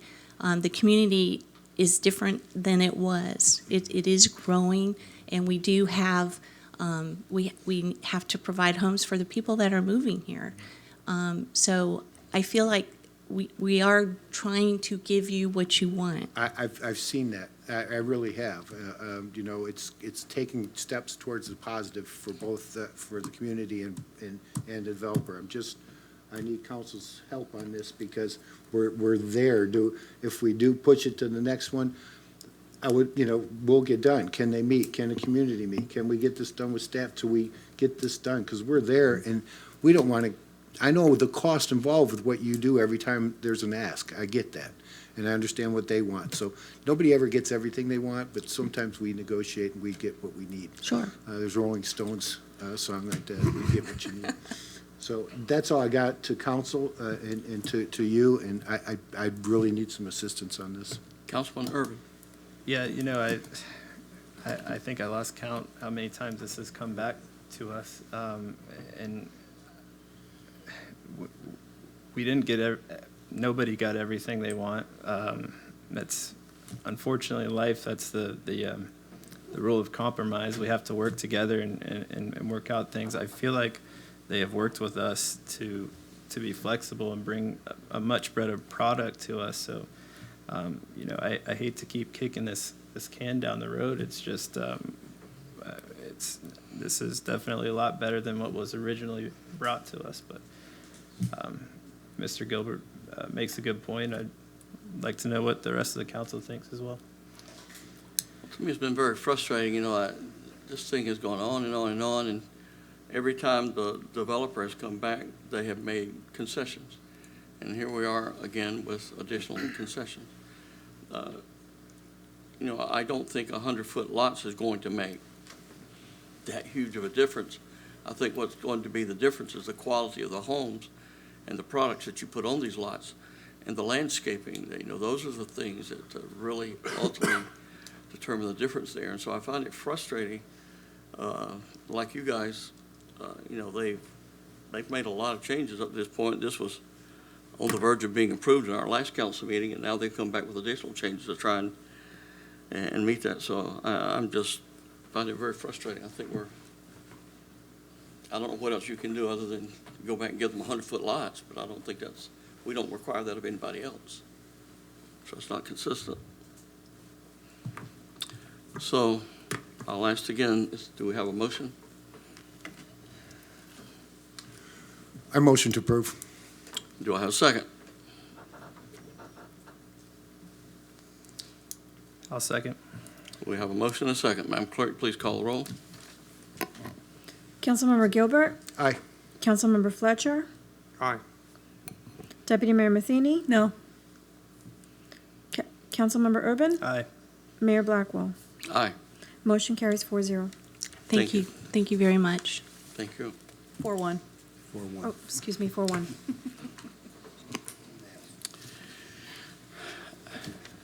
Item number 2 has been continued.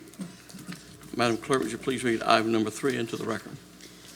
Final public hearing for ordinance number 2024-22, an ordinance of the City Council of the City of St. Cloud, Florida, amending Chapter 2, Development Process, Procedures and Permits, Article 2, Site Development Plans, adding Sections 2.3.10, Live Local Act Project Review Procedures, Sections 2.1.10A, Expedited Review Process, and Section 2.3.10B, Live Local Act Monitoring Program, Chapter 3, Performance and Sitting Standards, Article 6, Commercial Zoning Districts, Sections 3.6.1P, Professional District, Section 3.6.3 HB Highway Business District, 3.6.5 CBD Central Business District 1 and 2, Article 7, Industrial Zoning Districts, Sections 3.7.1, I-1, I-2, and I-2A Industrial Zoning Districts, Sections 3.7.2,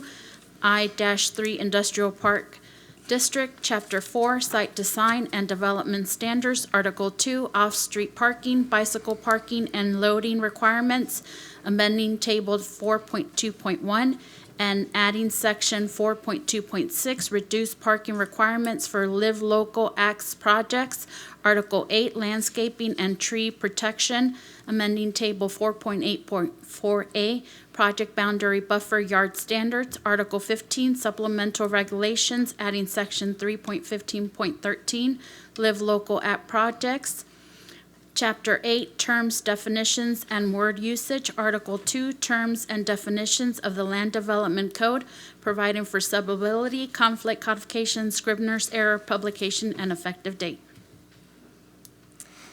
Good evening, Council, Mayor Dagmar Segarra, Community Development Department, Deputy Director. So you heard about Live Local earlier today by our representative in the state. And so this is an amendment to the Land Development Code to comply with such act. In late last year, you passed Resolution 204 and directed staff to create a city code provisions of the Land Development Code to create standards to meet the act. Staff engaged with RVI, a consultant that helped us with that LDC update related to the act, and this request modified the sections of the Land Development Code to add multifamily dwellings in zoning districts as allowed under the Florida statute. So in summary, the proposed ordinance recommends a site development plan process review for this type of developments. It adds that multifamily is allowed in commercial districts and industrial zoning districts. It also provides for parking reductions and minimum landscape requirements. It also adds development standards, terms and definitions, and a monitoring process to meet with the act. The Live Local Act was created by Senate Building 102 to increase the availability of workforce housing as a strategy to increase the number of affordable housing options in Florida.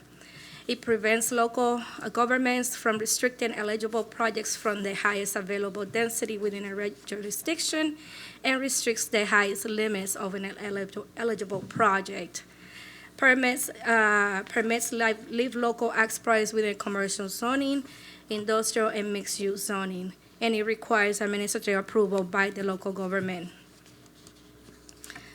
The new sections of the code provides for applicants detailed information for submittal of such projects. It provides a time frame and expedite time frames. frame and provides for an annual report, and that requires for a 30-year time period to ensure compliance with the Land Development Code.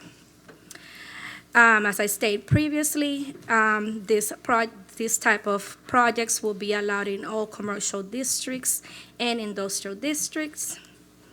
And it would allow for a reduction as long as they meet the specific requirements from the acts, they will qualify for some reductions in parking as well. Article 8 makes provisions for the buffer yards. Article 15 creates development standards, and Article 2 provides definitions.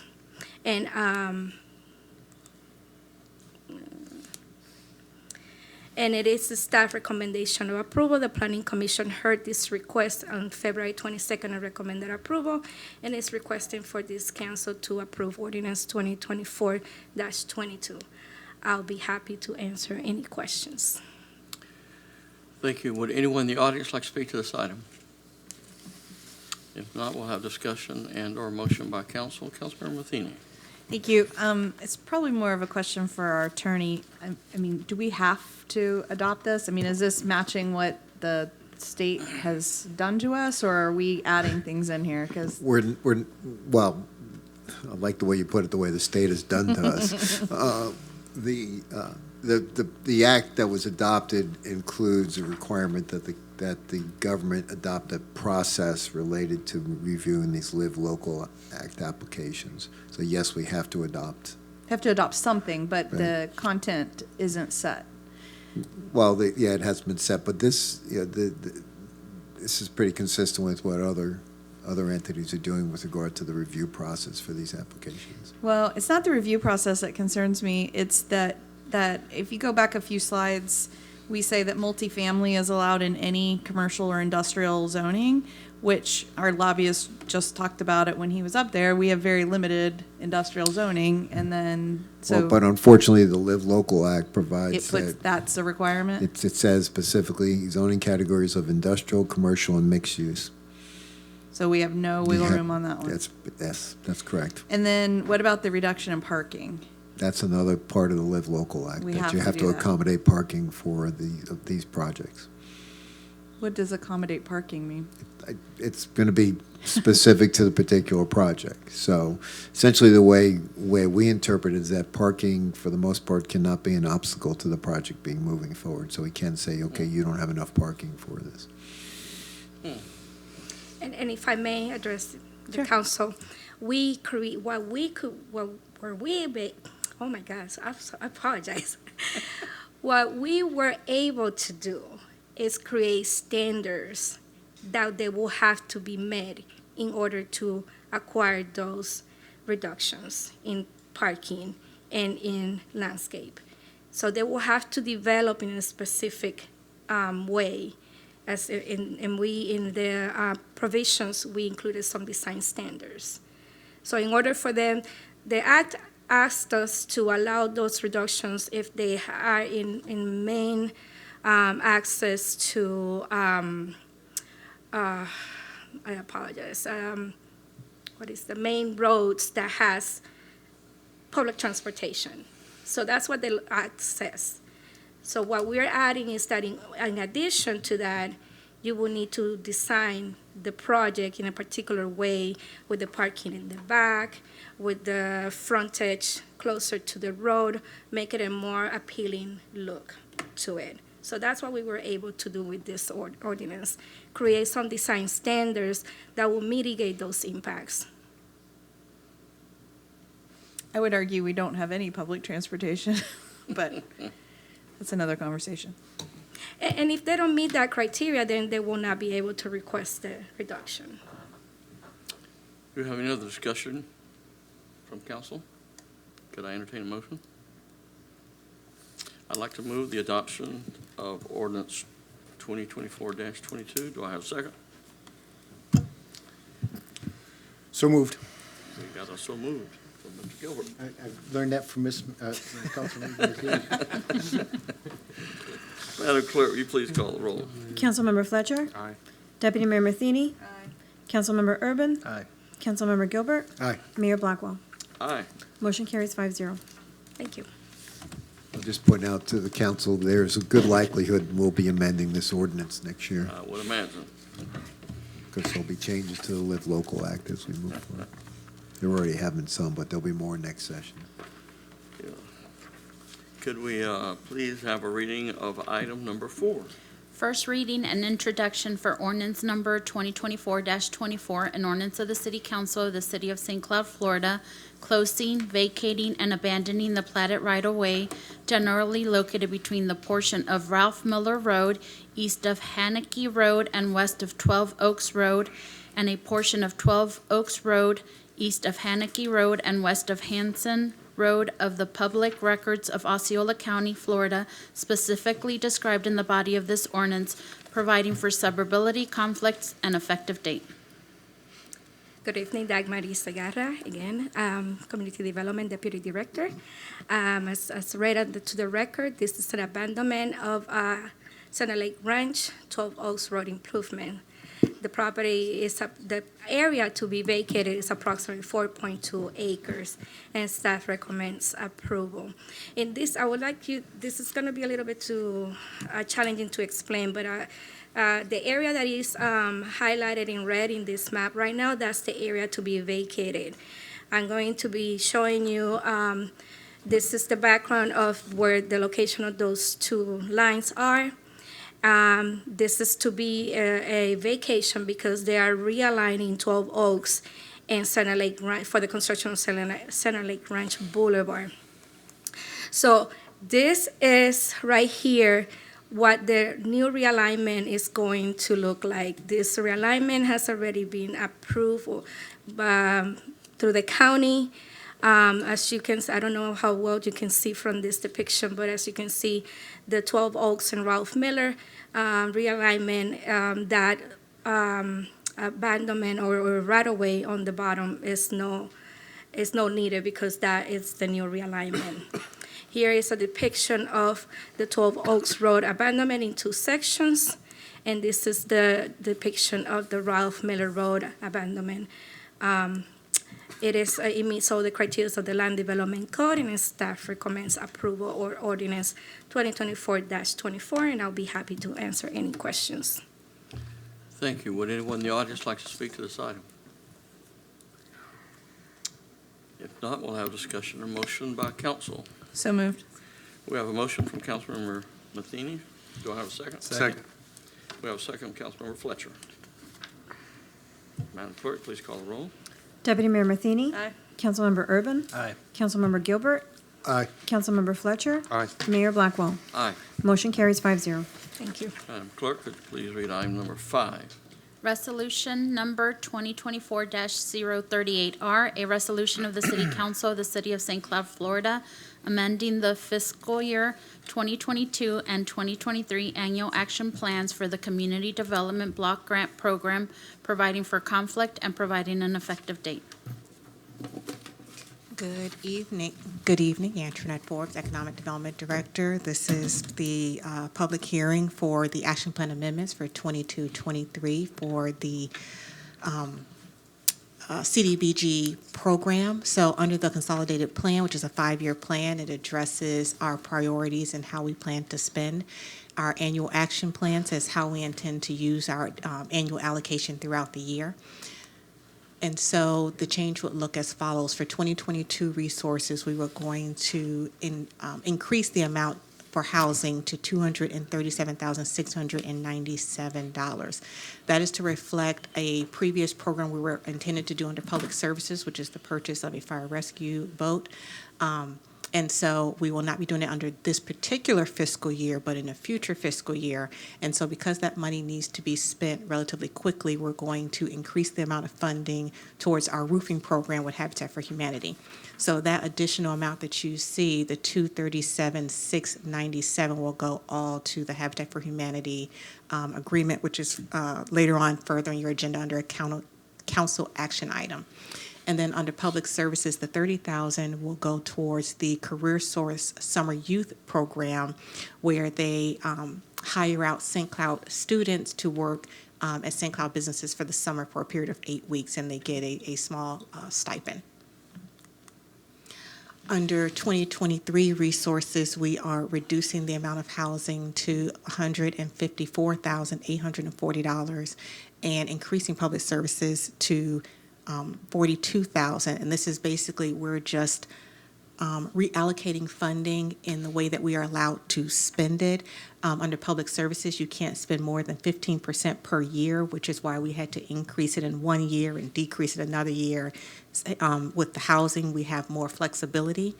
However, again, based on the way that the budget is handled, we're basically shuffling in order to maximize our resources. So that 154,840 will go to the roofing program and also part of the weatherization program. The weatherization program will be in conjunction with Council on Aging. They will use a portion of that funding towards the Tracy Manor project, and then they will use the other portion towards doing some other low-income housing. As part of the annual action plans, we have to do a citizen participation process, which allows citizens to review our annual action plan and make comments. We advertised it, and that public comment was between March 7th and April 7th, where we had a draft of the annual action plans available. We had no comments, whether verbal or written. And so upon approval of this item, we will submit both action plans to HUD for final approval. So staff recommends approval of this resolution 2024-038R, and we're available for any questions. Would anyone in the audience like to ask the question? If not, we'll have discussion and a motion by council. Motion to approve. We have a motion from Councilmember Matheny. Have a second from the mayor. Madam Clerk, please call the roll. Councilmember Urban. Aye. Councilmember Gilbert. Aye. Councilmember Fletcher. Aye. Deputy Mayor Matheny. Aye. Mayor Blackwell. Aye. Motion carries 5-0. Brings us to council action, item number 1, Madam Clerk.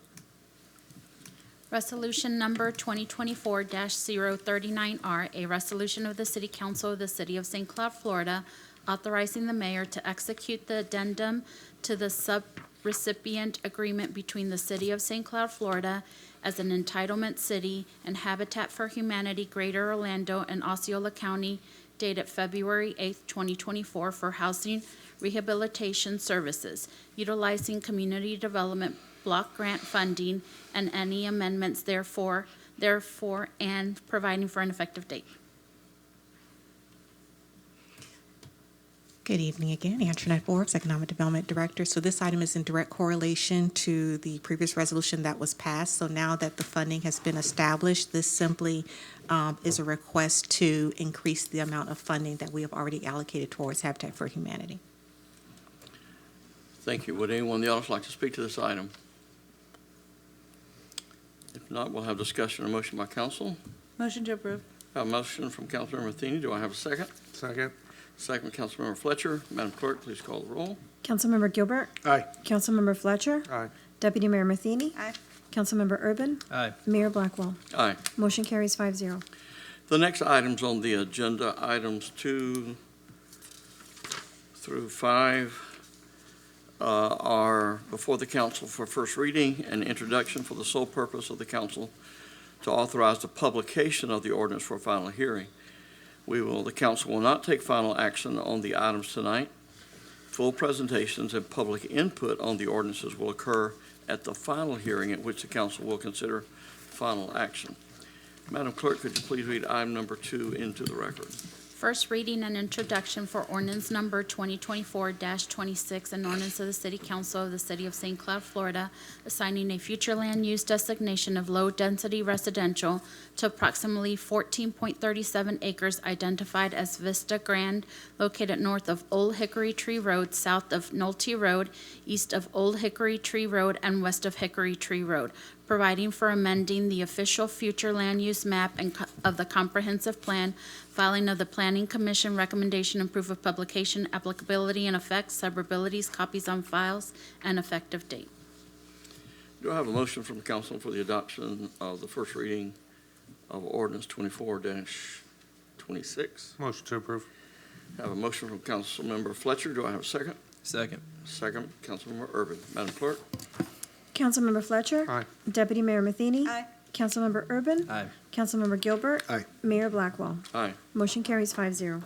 Could you read item number 3 into the record? First reading and introduction for ordinance number 2024-27, an ordinance of the City Council of the City of St. Cloud, Florida, assigning a zoning district for PUD planned unit development compatible with a low-density residential future land use designation change adopted by ordinance number 2024-26 for approximately 14.37 acres identified as Vista Grand located north of Old Hickory Tree Road, south of Nolte Road, east of Old Hickory Tree Road, and west of Hickory Tree Road, providing for entering the designation on the official zoning map, providing for approval of the preliminary master plan, filing of the Planning Commission recommendation and proof of publication, suburbility, and effective date.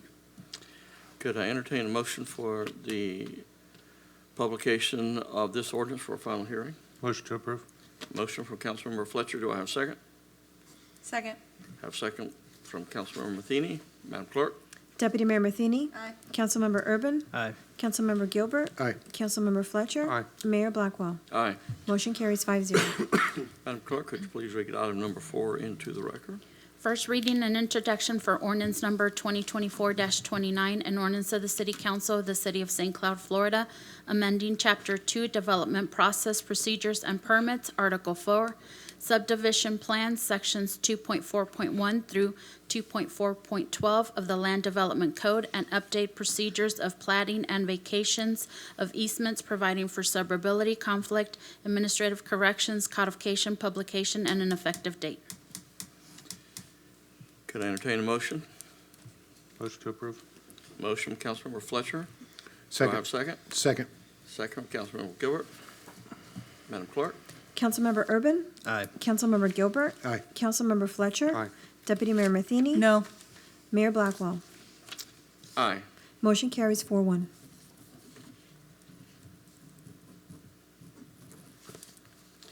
Brings us to item number 5, Madam Clerk. First reading and introduction for ordinance number 2024-31, an ordinance of the City Council of the City of St. Cloud, Florida, amending City Code Chapter 42, Traffic and Vehicles, Article 3, Parking, Stopping, and Standing, Sections 42-68, Authority to impound vehicles, providing for suburbility, conflict, administrative corrections, codification, publication, and an effective date.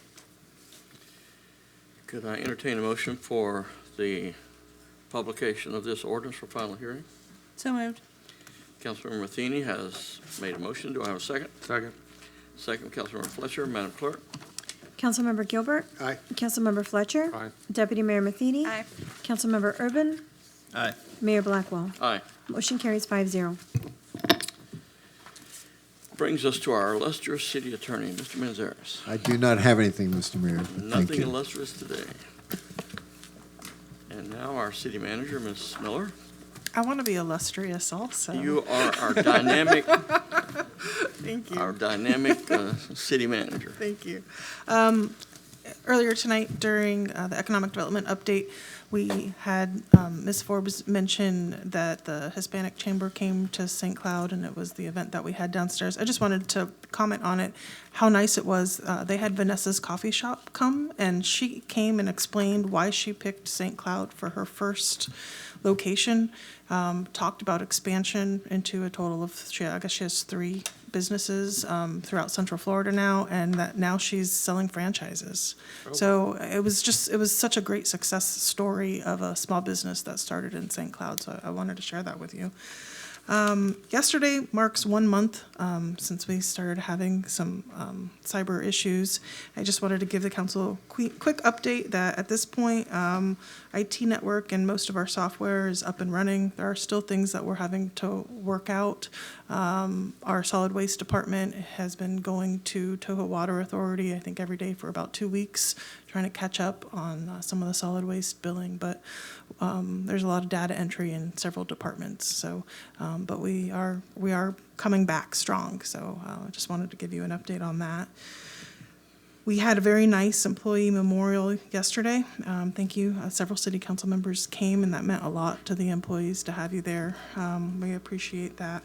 It was later followed by our administrative professional day luncheon, which was really nice. It was a lot of emotions yesterday, starting sad and then ending up with a different luncheon, but it was a hit, and I know all of the administrative professionals really appreciated the support that they got. So that's all I have. Excellent. We will now hear from the fabulous Mr. Fletcher. Thank you, Mayor. I wanted to bring up an item regarding Toho riverboats down at the lakefront. I know that we're in the process of working on a permanent contract with them, and I know we brought it up at a strategic planning session. I would like to see if we have or can give direction to staff regarding permanently parking it at the lakefront and assisting him or them, giving the city support in any efforts that he needs to get proper DEP permitting to move that process along so that that can be a permanent fixture down at the lakefront. And I just wanted to see what council's take was on that. I personally would like to include it to provide space for something that large in our master plan, but I'd want to see where council was at on that. Mr. Urban, are you wanting to speak to that? Yeah, I was actually going to bring up the same thing. I spoke to the captain last week and actually met down at the marina with staff, with our city manager and city attorney a couple of days ago. This, in my opinion, was one of the coolest things, economic development wise, that I think has come to our city. It was like 2 o'clock on a Monday, and there were group after group after group coming to cruise, and they were coming from our local restaurants and shops, and it was just amazing to see that. So I would like to work with him to accommodate any way possible, because I know his current situation is tough, and when they're drawing the lakes down, as they do every year before a rainy season, where he's currently parking at isn't really tenable. So I would 100% support what Councilmember Fletcher said and giving staff direction to work with him on finding a solution for him. Mr. Attorney, Mr. Manzares. So the current temporary agreement with Toho Riverboat Adventures is allows them to use the designated location, and they're allowed to use it 2 hours before any cruise and 1 hour afterwards. Otherwise, the vessel can't be kept there. We are working on the permanent agreement. We intend to have it on your agenda for your next council meeting. It's obviously from a future term in that agreement, we could work on some language that would address a more permanent presence of the boat there in that area. So I guess the question is this something that you, as council, want to give the city manager direction to allow to occur immediately? Or do you want to wait till the next council meeting and work through the agreement, and we can work on some of that language that would For me, I would want that direction now. I think the legal on it has been taking way too long. It should have been completed. It's taken too long. And there's been like a lot of going back and forth. I think it's an economic development project for the city. I think the council, the majority of the council is in support of it. And I think we need to step up and help a business that's investing a lot of money in our city.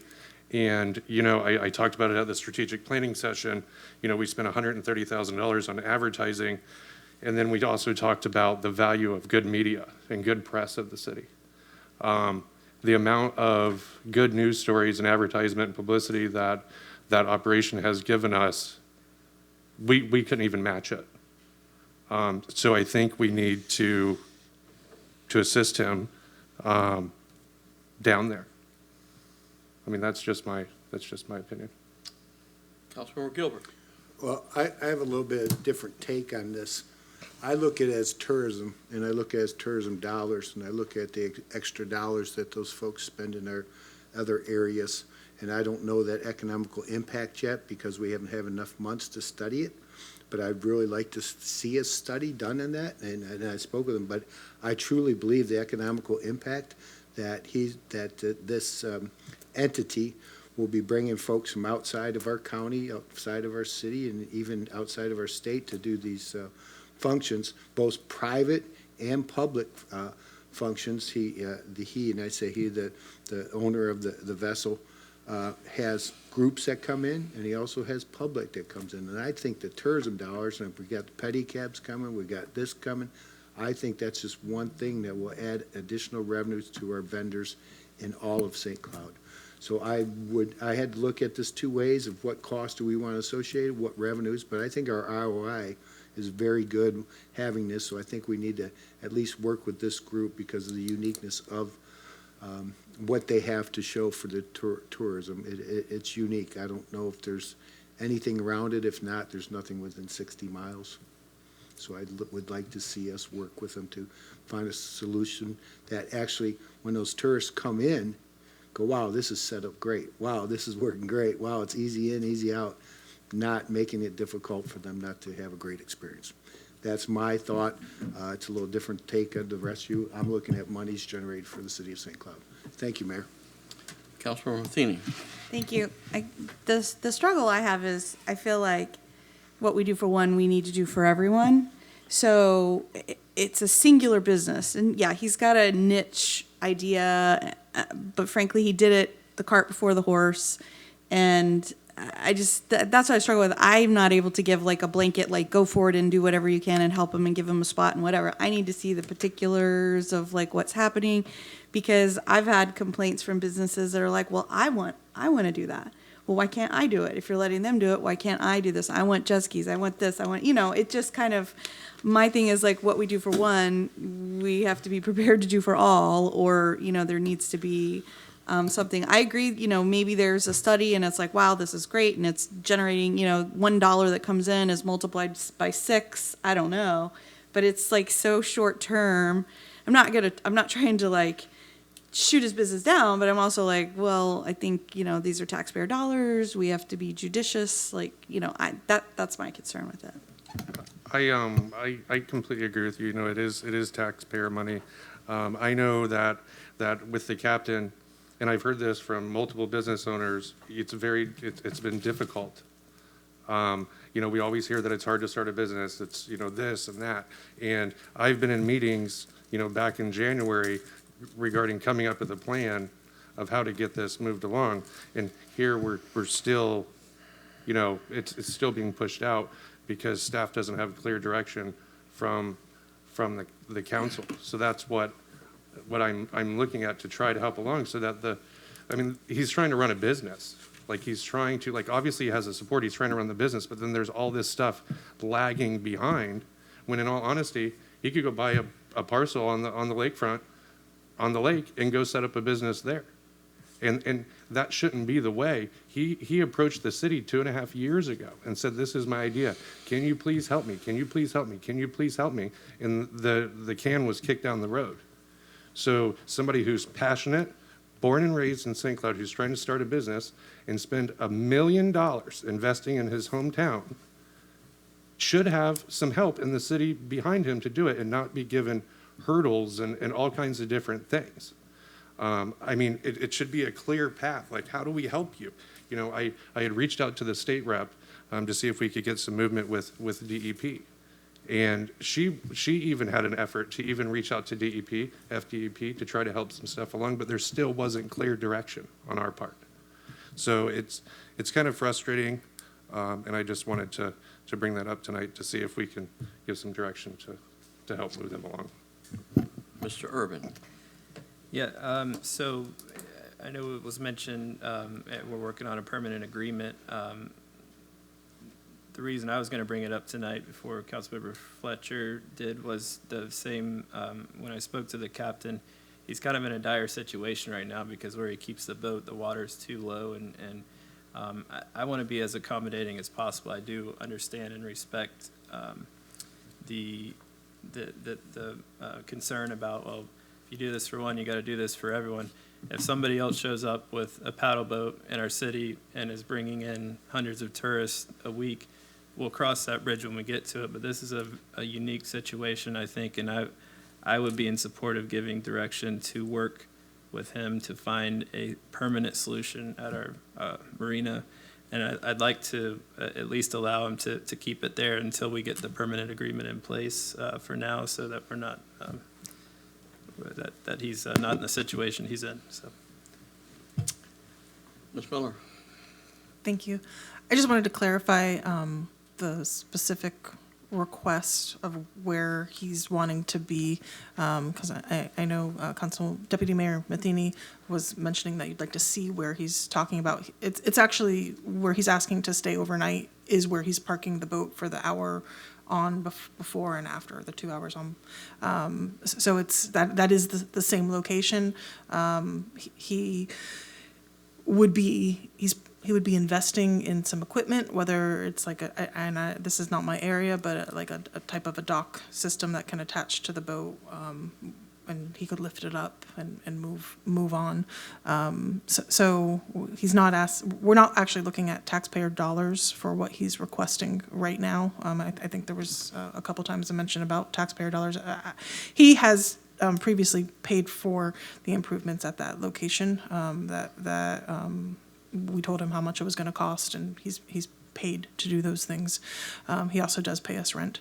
So I just wanted to clarify, it's the location where he is right now. But I will say that him coming to the city for 2.5 years, first I knew he was coming. I spoke at an event. He talked to me there and told me he was leaving in a couple weeks to go get the boat.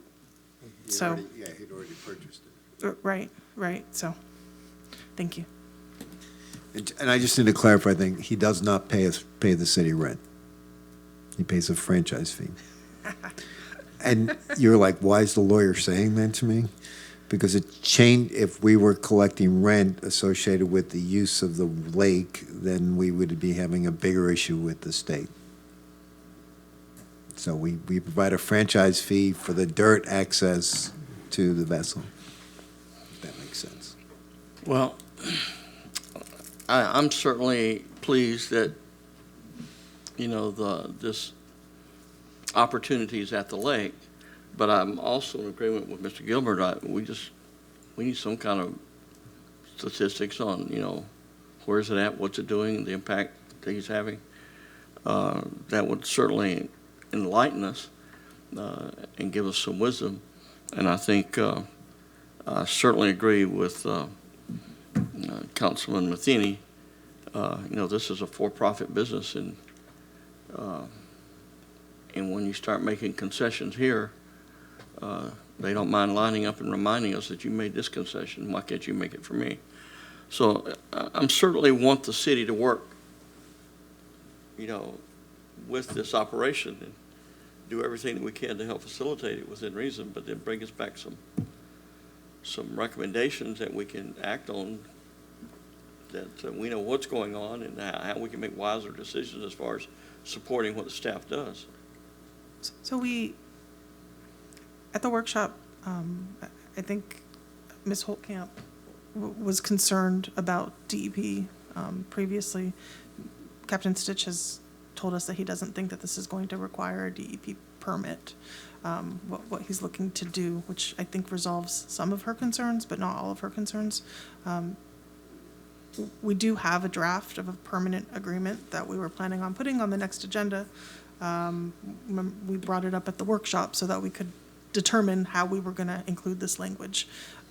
So I know Mr. Manzares and I had talked about just putting it on the next agenda, and the board, we can work the final language, 2 different versions, one with the parking, one without. But I do think that Captain Stitch is in a rough situation right now with the water levels going down. Perhaps we can allow it for the 2 weeks, and then you can see what you think. Regarding Hold a second, please. Mr. Manzares? I was going to say, the only really undecided issue that I think we would be asking council's direction for is are you okay with a more permanent presence for the vessel in the location it's in? Everything else regarding the operation that has been worked out during this this period where he started operating in, and I think everything is pretty much under control and has been working well. So really, that's the only aspect of the agreement that we would need some final direction on.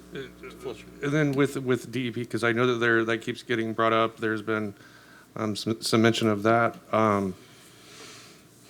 Why can't we call them?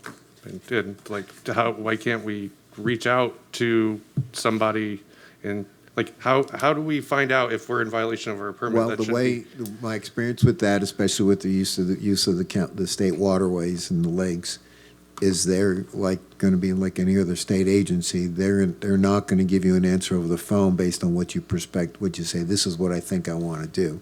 They want to see some sort of idea and design, and the one thing they're going to be looking at from experience is what are we doing in terms of what is happening in terms of a permanent installation into the lake bottom for whatever the docking or mooring system is.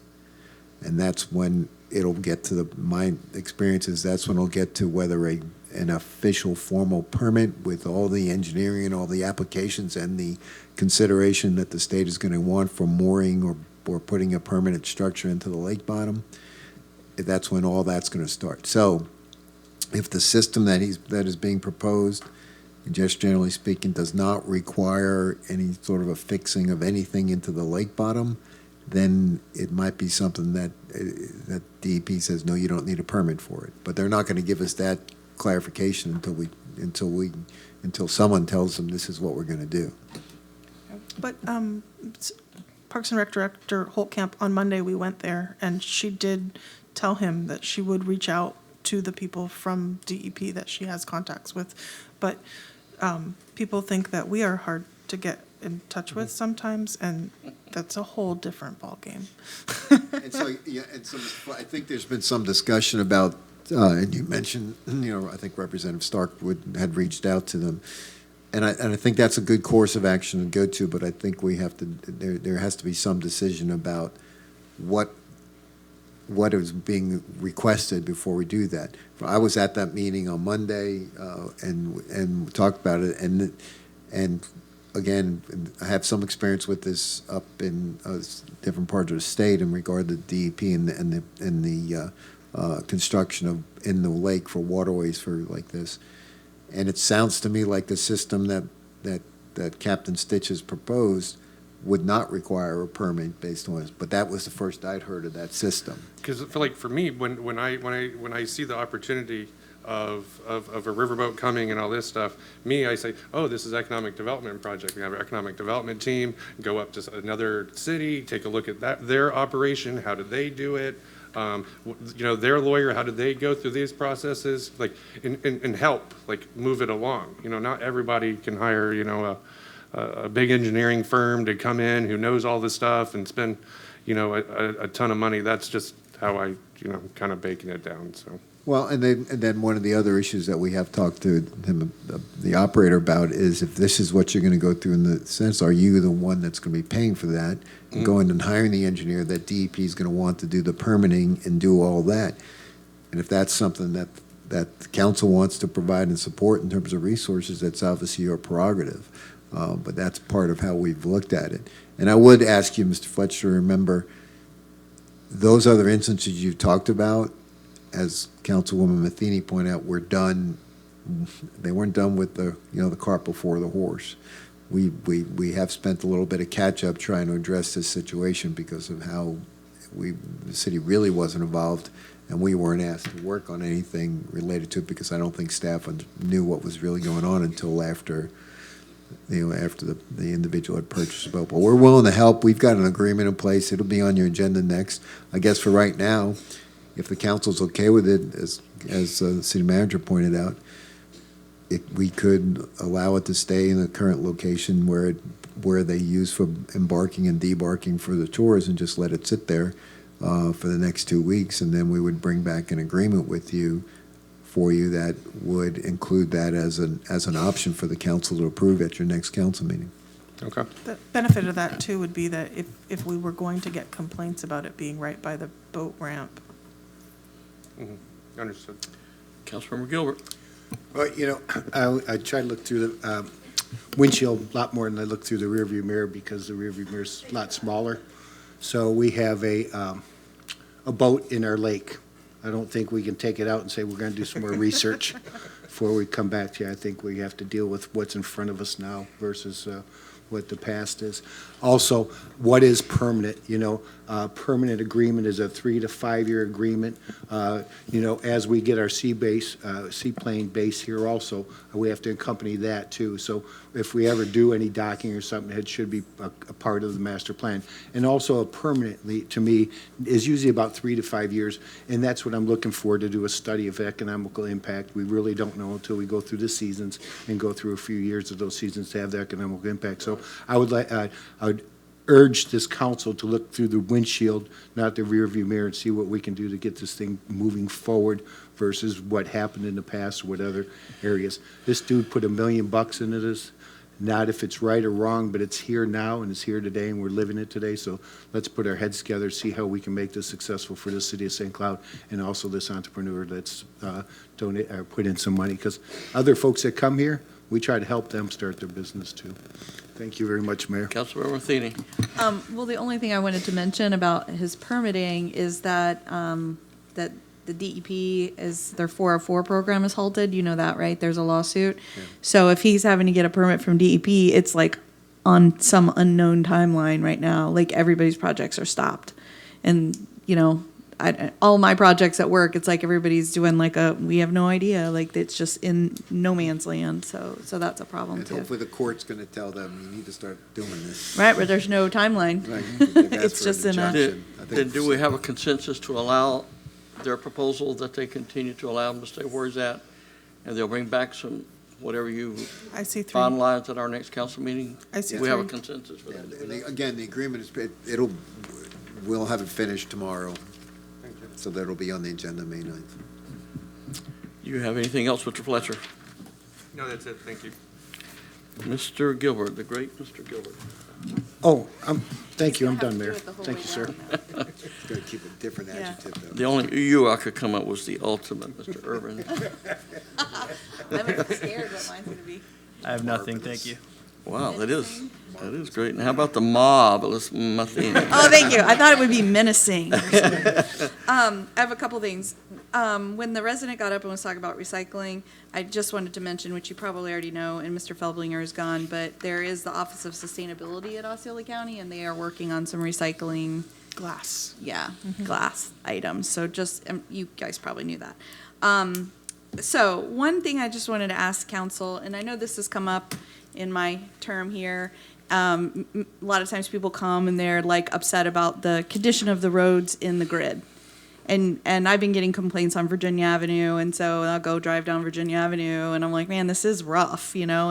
And I guess as a city or Toho or whoever, we do these little like 2x2 patches, you know? So there's just like patches all over the place. And so we had talked years ago about trying to come up with like a section. What's the section you want on the state streets, right? Because every street is different. You have a street with no sidewalks, you have a really wide street, you've got Florida Avenue with the median, you know, like, is there a section that we want for the state streets? And then just go through like in an orderly fashion and upgrade the streets.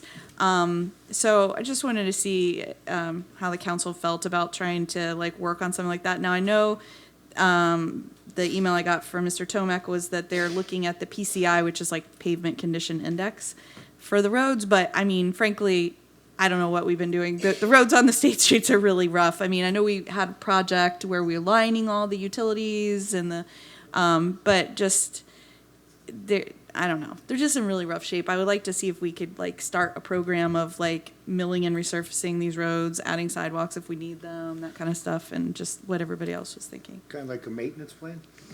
Yeah. Yeah, but I think, and maybe we need to work on our repair open cut details to make them mill and resurface the road like some distance on either side of the defect instead of just like cut out a 3-foot square patch and replace it. You know, It's been changed. It has been changed. Okay, good. But unfortunately, there's all those patches, previous ones. everywhere. Yes, So, yes. okay, I look like I got two.